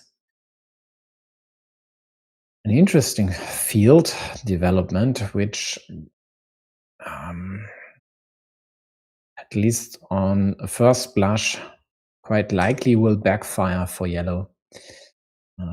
Frankly, these 4 farmers here by yellow won't score enough to be worth their while. Does not even matter whether blue connects here or not, which definitely would be in yellow's interest, adding this cap plus taking away 3 points from blue for this city, but still not enough. Not against blue's meeple majority. So going for this one, even though there's only 1 rotary toe and 1 horse left, is a significant risk, but one that yellow frankly might need to take. Creating the evil hamster here is definitely a good idea. They'd be the side that would profit from this a tad more than blue, because they would score 10 points versus blue's 8. So it's totally fine to set this up. It's totally not fine to waste a city cap if you have a super majority on the field. That does not make sense at all. I mean, there was only 1 starting tile left that could have threatened a blue city here, so why waste this? Does not seem to be the right priority. Just add it somewhere on your field. Just give yourselves more options to score points. You only have the 1 meeple in hand, and it's pretty unlikely to get another one back. Now they even give blue the chance to kill their city. Also don't like this at all. It really wouldn't have mattered to give blue a 4th meeple back. But scoring in these city points, taking away blue's small field here, quite likely would have been better than scoring the 3 points there.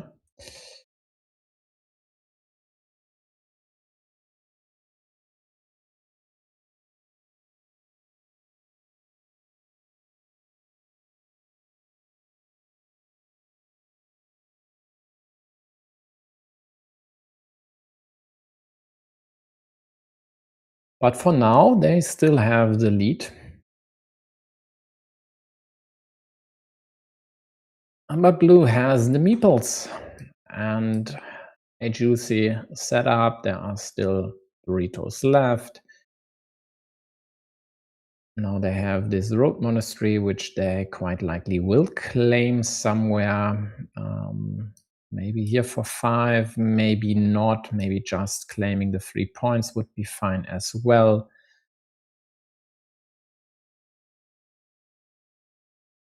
As long as they don't claim 3 points over here, which would open up yellow's field.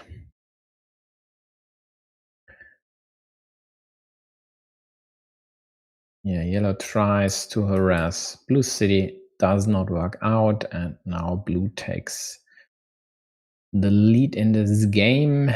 And well, it depends on the city caps here. Yellow needs them, else I don't see a way for them to win this game. So much so that I think it would be a good idea for blue to just take away this cap at the bottom.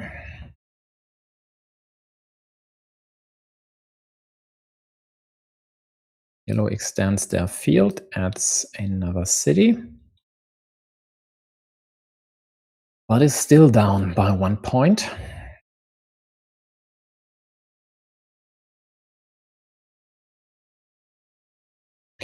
Meanwhile, on table 1, Veneria was able to beat Vapula in the first game. So it looks like Chile will secure another bronze medal. At least all of their players have won their first game.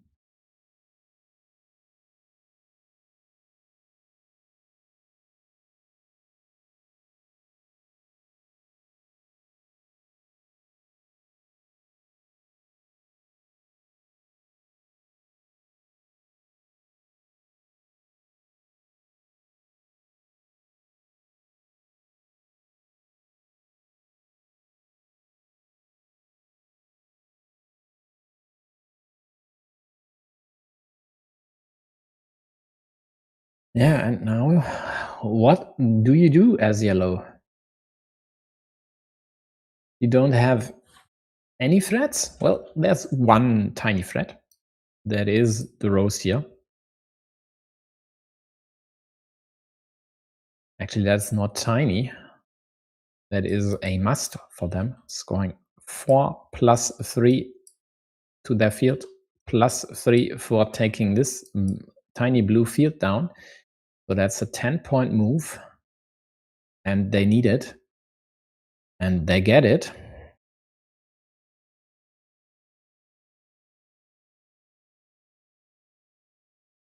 And they even thought about taking the road here, but that would only net them +1, and they still have moves left to invest their meeples.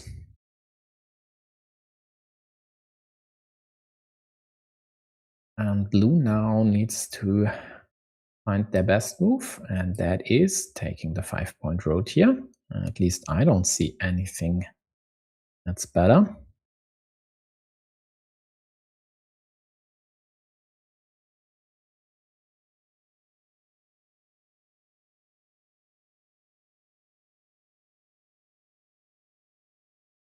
And at -3,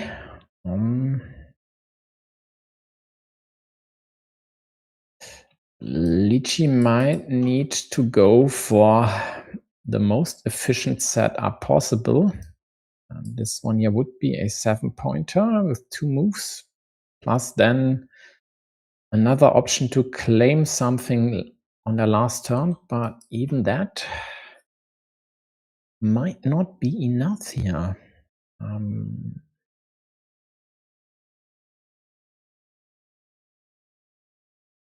Yeah, the monastery definitely is crucial. 5-point monastery spot up for grabs, but else there's not a lot. Blue cities are dead. Same for yellows, of course.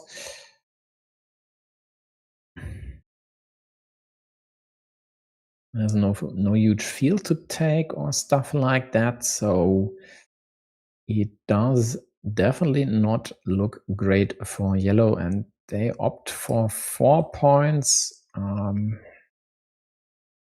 Not convinced that is enough. So their 7-point setup would have worked. Keep these missed 2 points in mind.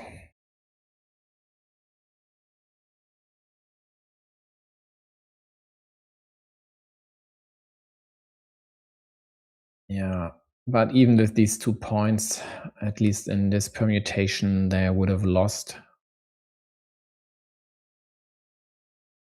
Sure, only -1 then instead of -3, but a loss is a loss.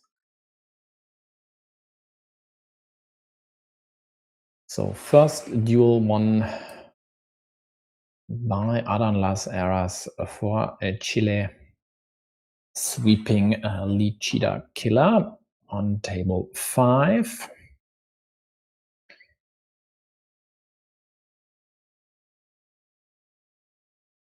Let's take a quick look at HT Bry versus Manavori. They are close to the end.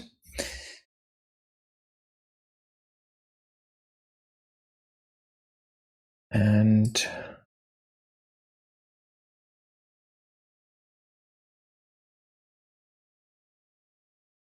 looks like yellow should win this one.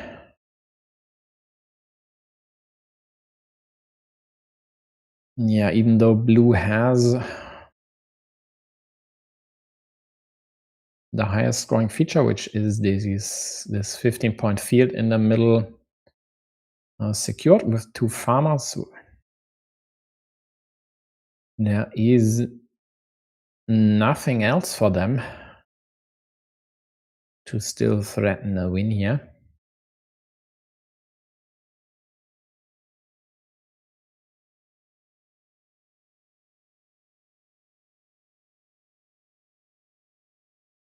And this then would allow Brian to secure this duel and push Chile into a 2-0 lead.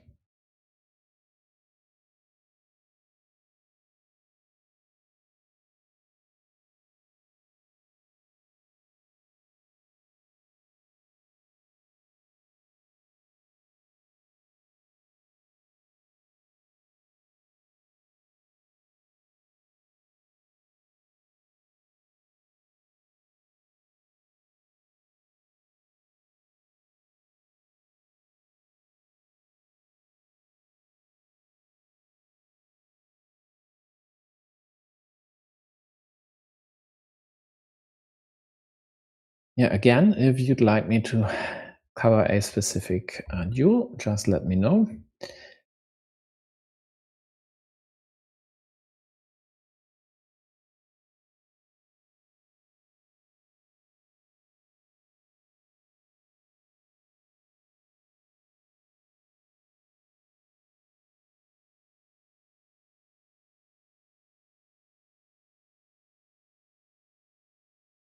For now, let's then take a look at King Maori and complex V and H again.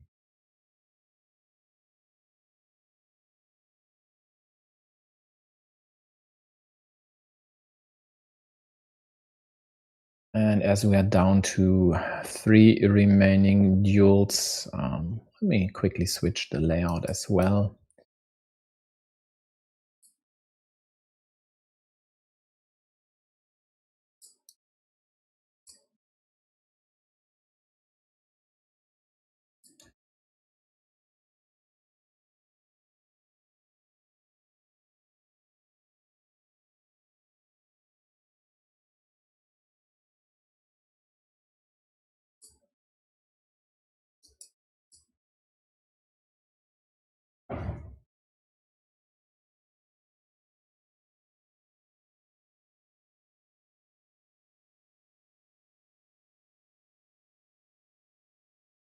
And this definitely looks like an uphill battle for yellow.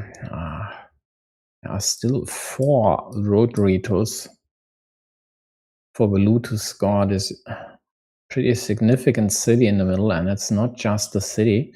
This sits on both their fields. So this does not look good for yellow at all, which definitely would boost Mexico's chances. I mean, they are down 0-2, so they need all their remaining players to win their duels, and therefore Complexia needs to win this game and the decider afterwards.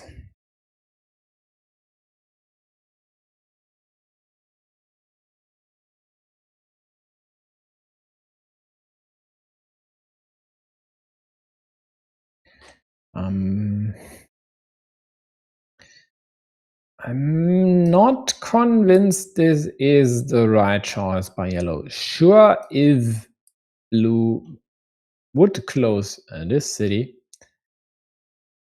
they need to kill the extender one. But with 3 horses still in the deck, they might also opt to roll the dice and hope to close this huge one, basically for the win. We'll see whether they just go with the secure option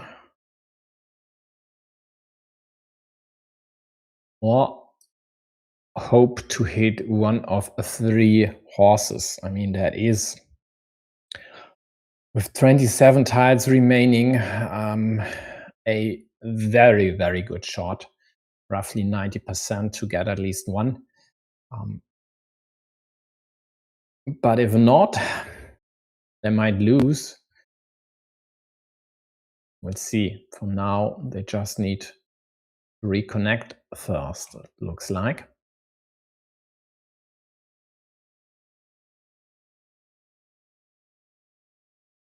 Definitely an interesting decision here, though. So, in terms of yellow's try, I don't really like this at all. I mean, with the makeup of the deck, there was not a lot they could have done about this situation here. So this does not work. This does not really work. The best they could have hoped for is getting one of the horses and then kill this square from the top, as the right-handed daggers are already gone.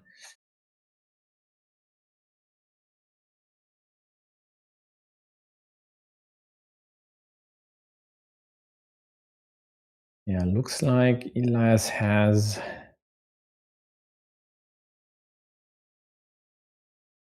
reconnected. Okay, else I would have switched to another game. Well, let's see. Yeah, looks like he's back.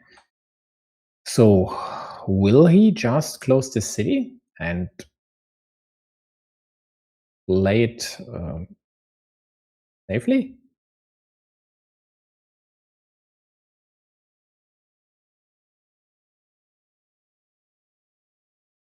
Or will he go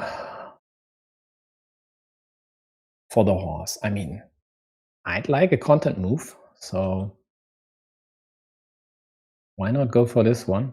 I can tell you why. You'd create a road, and your opponent is way more likely than you to get these points. So that is the one reason, well, another good reason rather, to just claim the city as is, even if you'd have to kill this one.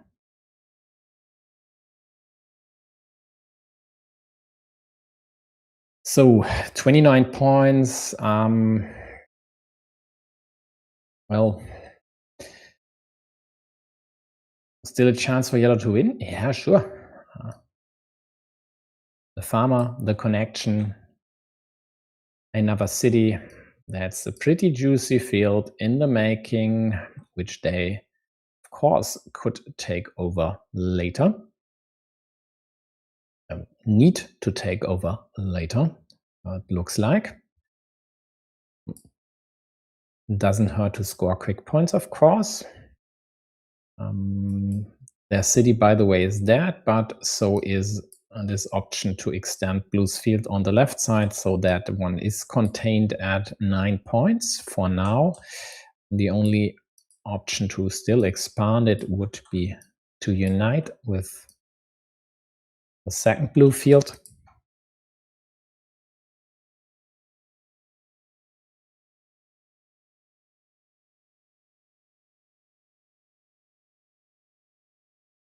Here we go. There is the unification,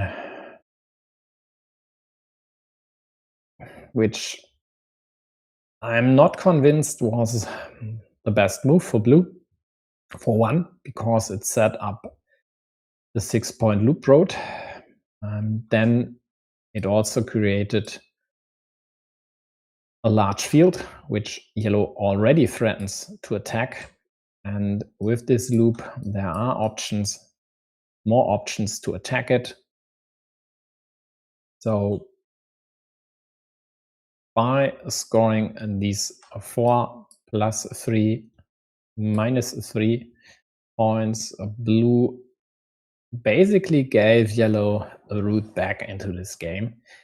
And I'm pretty convinced that at least some folks would have not played this one for exactly this reason. Luckily enough for blue, they get a crossroads here and prevent this farmer on the top from connecting into the main field. Nonetheless, it's still under attack. One of yellow's farmers successfully connected. The second one is still waiting in the wings there. But even if that one manages to connect to the field, it would not be enough. But for the field worth 24 points, of course, taking this one over in the end would be or should be enough for yellow. Because then this would be a 48, 45 point swing. But first things first, they need to connect here, and then they could hope to a ninja attack on the right side, for example, or maybe over here with crossroads, or the good old road monastery somewhere. So still options for yellow to take this one down.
Yellow goes for a few points on the right side.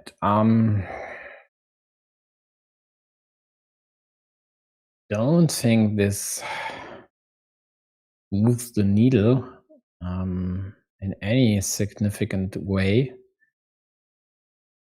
It is all about this 24-point field in the middle.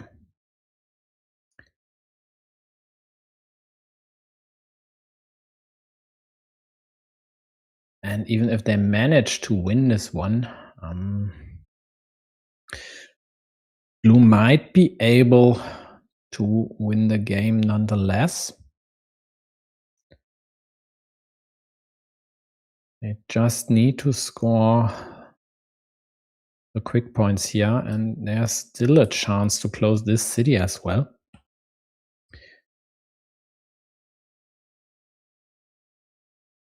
So on table 5, Daniel Ayala was able to beat Big Sam and force a decider there.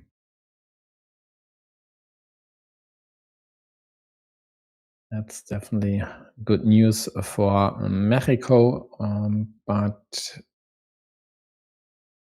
it looks like Vineria on table 1 will secure the win for Chile here.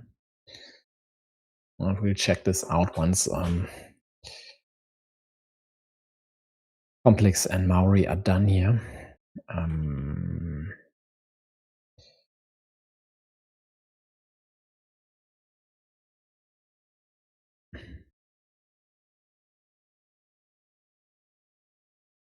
Yeah, a few points here, hoping to draw something to liberate the monastery and snatch the road points, while yellow only has a curve left to connect.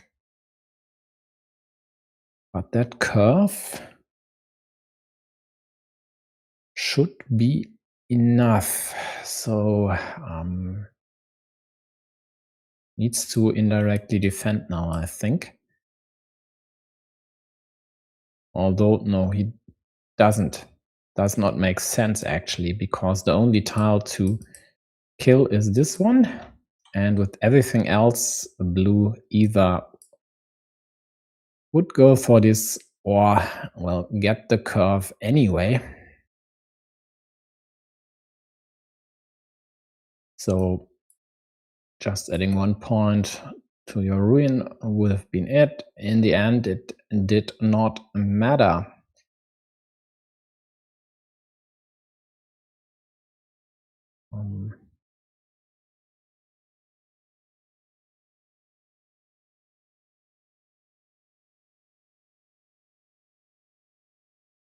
So then these two will need a decider, and let's check out the remaining moves of Bineria and Bapula. Even though this looks to be a clear-cut affair, maybe there's still a chance. Let's see.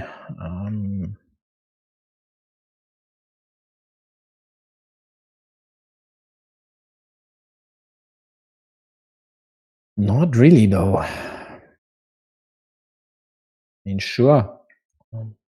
There's a 15-point field currently in sole possession by yellow, and blue might be able to attack and even tie this somehow, but even then, they'd be behind by bikini points still, so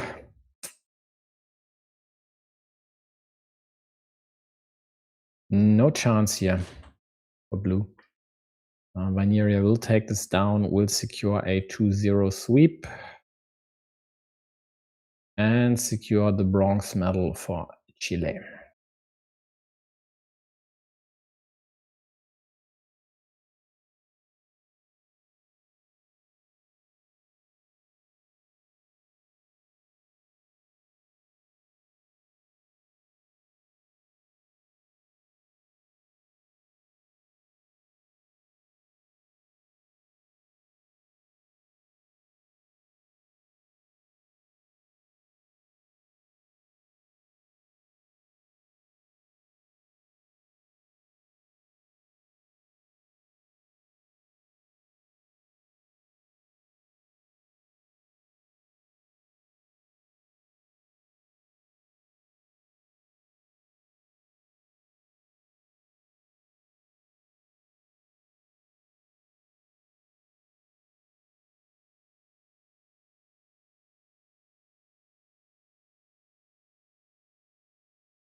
Yeah, so it's 3-0 for Chile. As I've said, Valerio won the duel as well. So everything from here on out in this match is only dead rubber. Only a matter whether Mexico will be able to win one or two duels as well, or be swept by Chile. Let's just hope for interesting games. This one here seems to be at least that, with restricted monasteries on both sides, and also a field waiting to happen in the top left corner.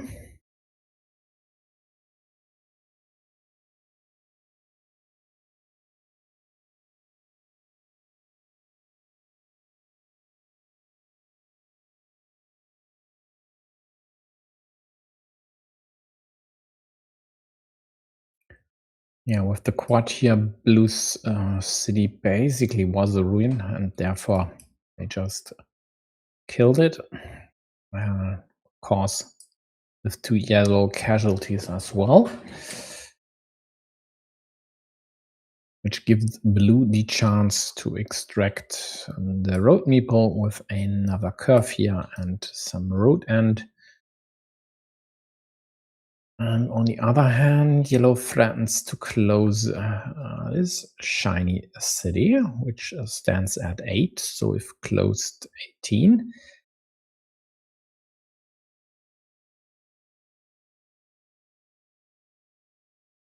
It's definitely a threat. And given this could lead to a field attacking option, Blue might even go for it. Problem being, they'd rather hope to kill this square, but killing it would also kill these 2 meeples. So that is a multi-edged sword.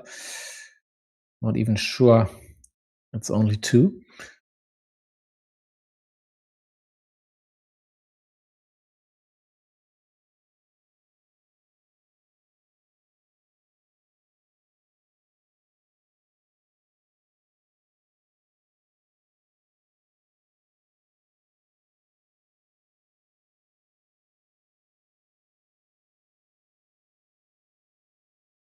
Yeah, this whole setup does not look great for Blue. The best news for them is they should have the meeple majority in the long run.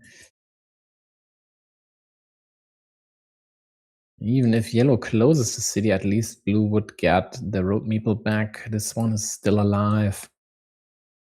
And with all these meeples, they should get at least a crack at taking over.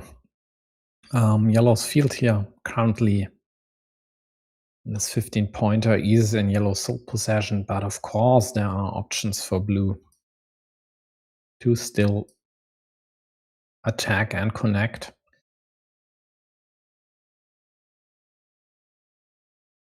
So yeah, refraining from dropping a farmer here seems to be fine.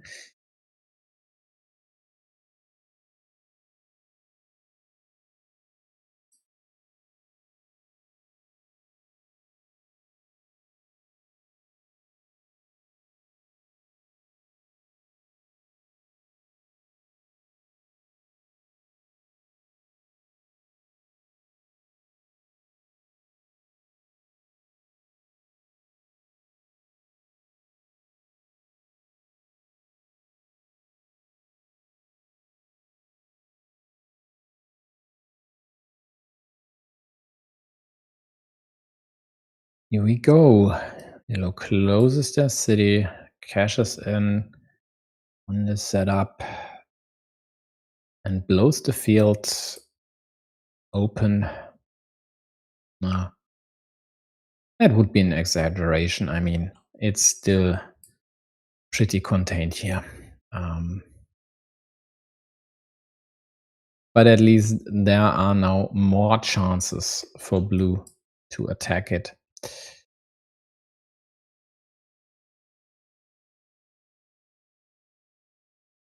It gives them a clear path to victory.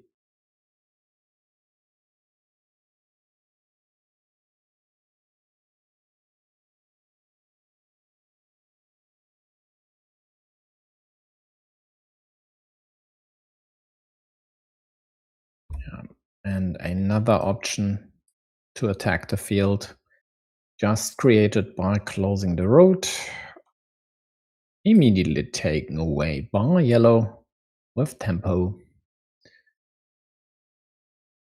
And yellow also took away this ideal connection by dropping a second farmer. So whenever blue connects, yellow would do so as well.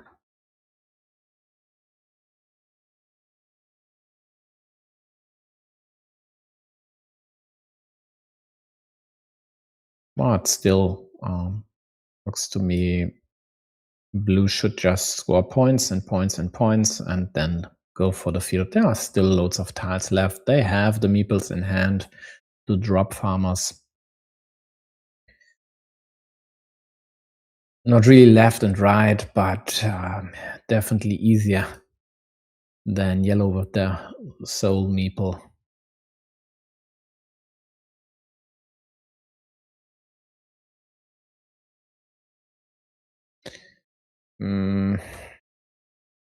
Not a fan, not a fan. Not if there's only one starting tile and only one dagger left. I mean, when you still have options that are better, and in this case, even completely unblockable, why go for stuff like that if you could just claim the 4 points there? I don't think that was a wise choice.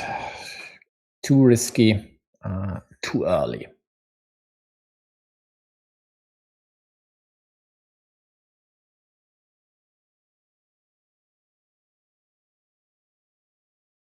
Especially when there still were options to even win without tying the main field.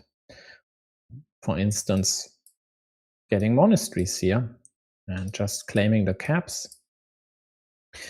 And then maybe just later taking this 9-pointer. I mean, sure,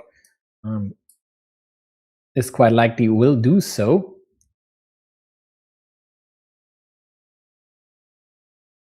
Minus the 4 city points, though.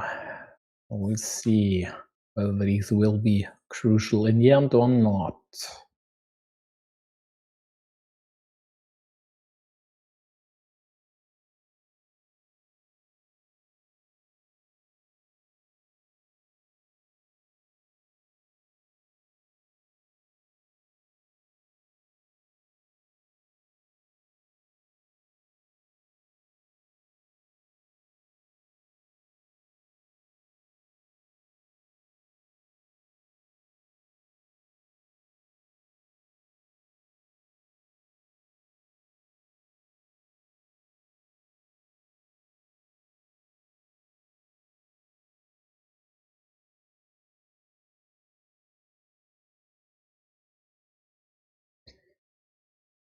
Yeah, what should Daniel do here? The problem is this connection.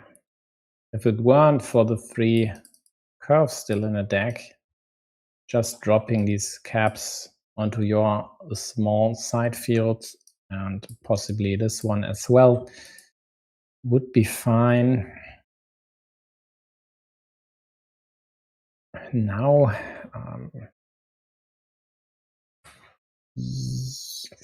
not really. I mean, you leave this cap here for your opponent to claim, and they are the side that need quick points. I don't like this, not one bit.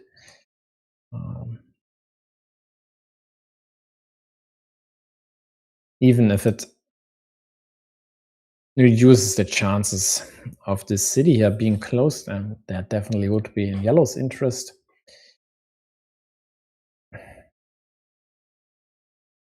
Maybe just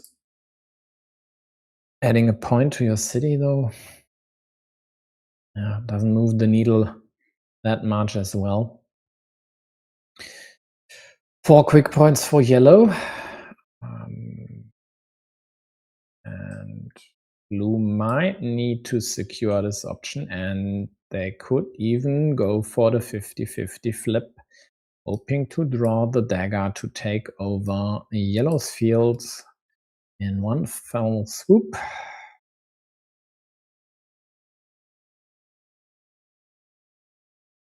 Minus 16. That might be just what they need to do. There's not a lot else. Yeah, sure, this could connect.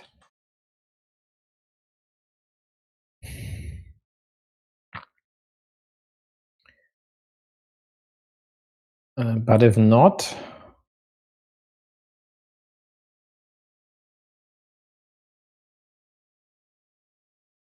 we'll see.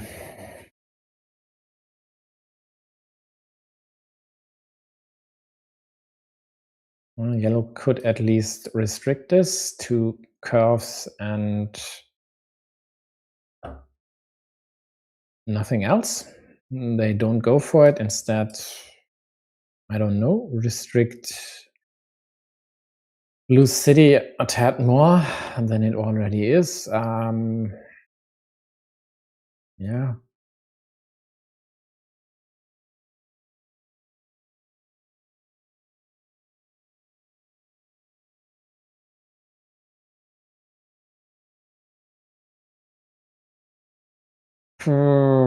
This does not look like a winning move for yellow. I mean, blue quite likely will now restrict this to the one remaining curve, which yellow already needs here. Or here for that matter.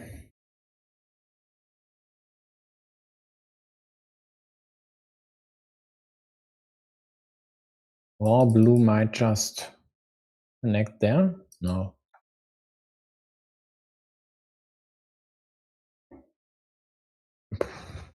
Well, I don't know. I don't know. Sure, you set yourself up for this connection, but that's easily restricted to, as of this placement, the only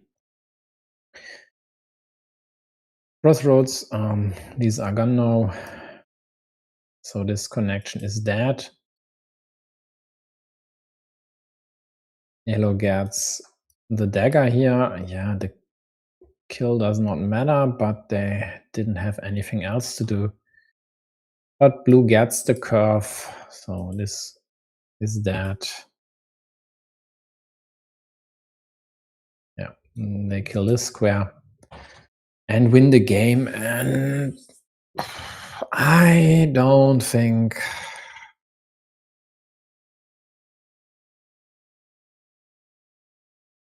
that this was necessary. I think yellow wasted a chance here. Just consider these two farmers scoring 6 points. They could have done definitely more. Yeah, it doesn't strike me as ideal, even though I can't pinpoint on a specific move that lost them the game, well, except for this one up top that quite likely did the trick, just because there was still this option for blue to equalize this farming attack anyway. So then we're down to only one game left, and that is King Maori versus complex V and H. And their decider here.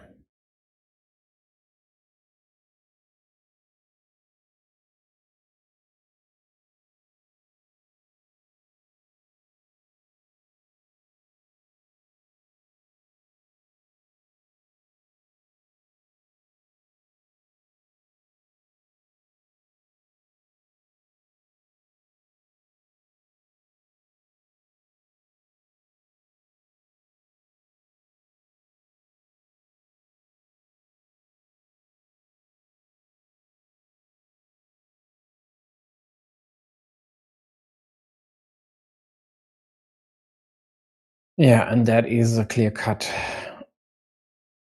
win for blue. Even if this connection here, which would see them taking over this shared field on the right side due to their majority on the left. Even if that does not happen, plus 30, they surely should win this one. Yeah, yellow tries a last-ditch Hail Mary.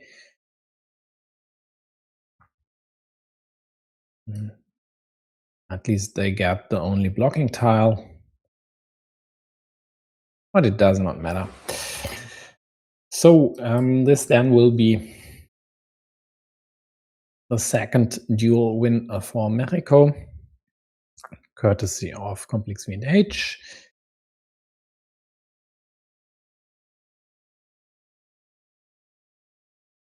But nonetheless, Chile secured the bronze medal here.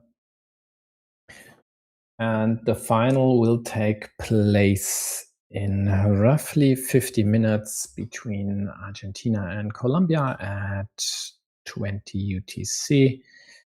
I'll see you there. I'll start a new stream due to the longer break. Thanks for tuning in. If you like this, like it. See you later. Bye.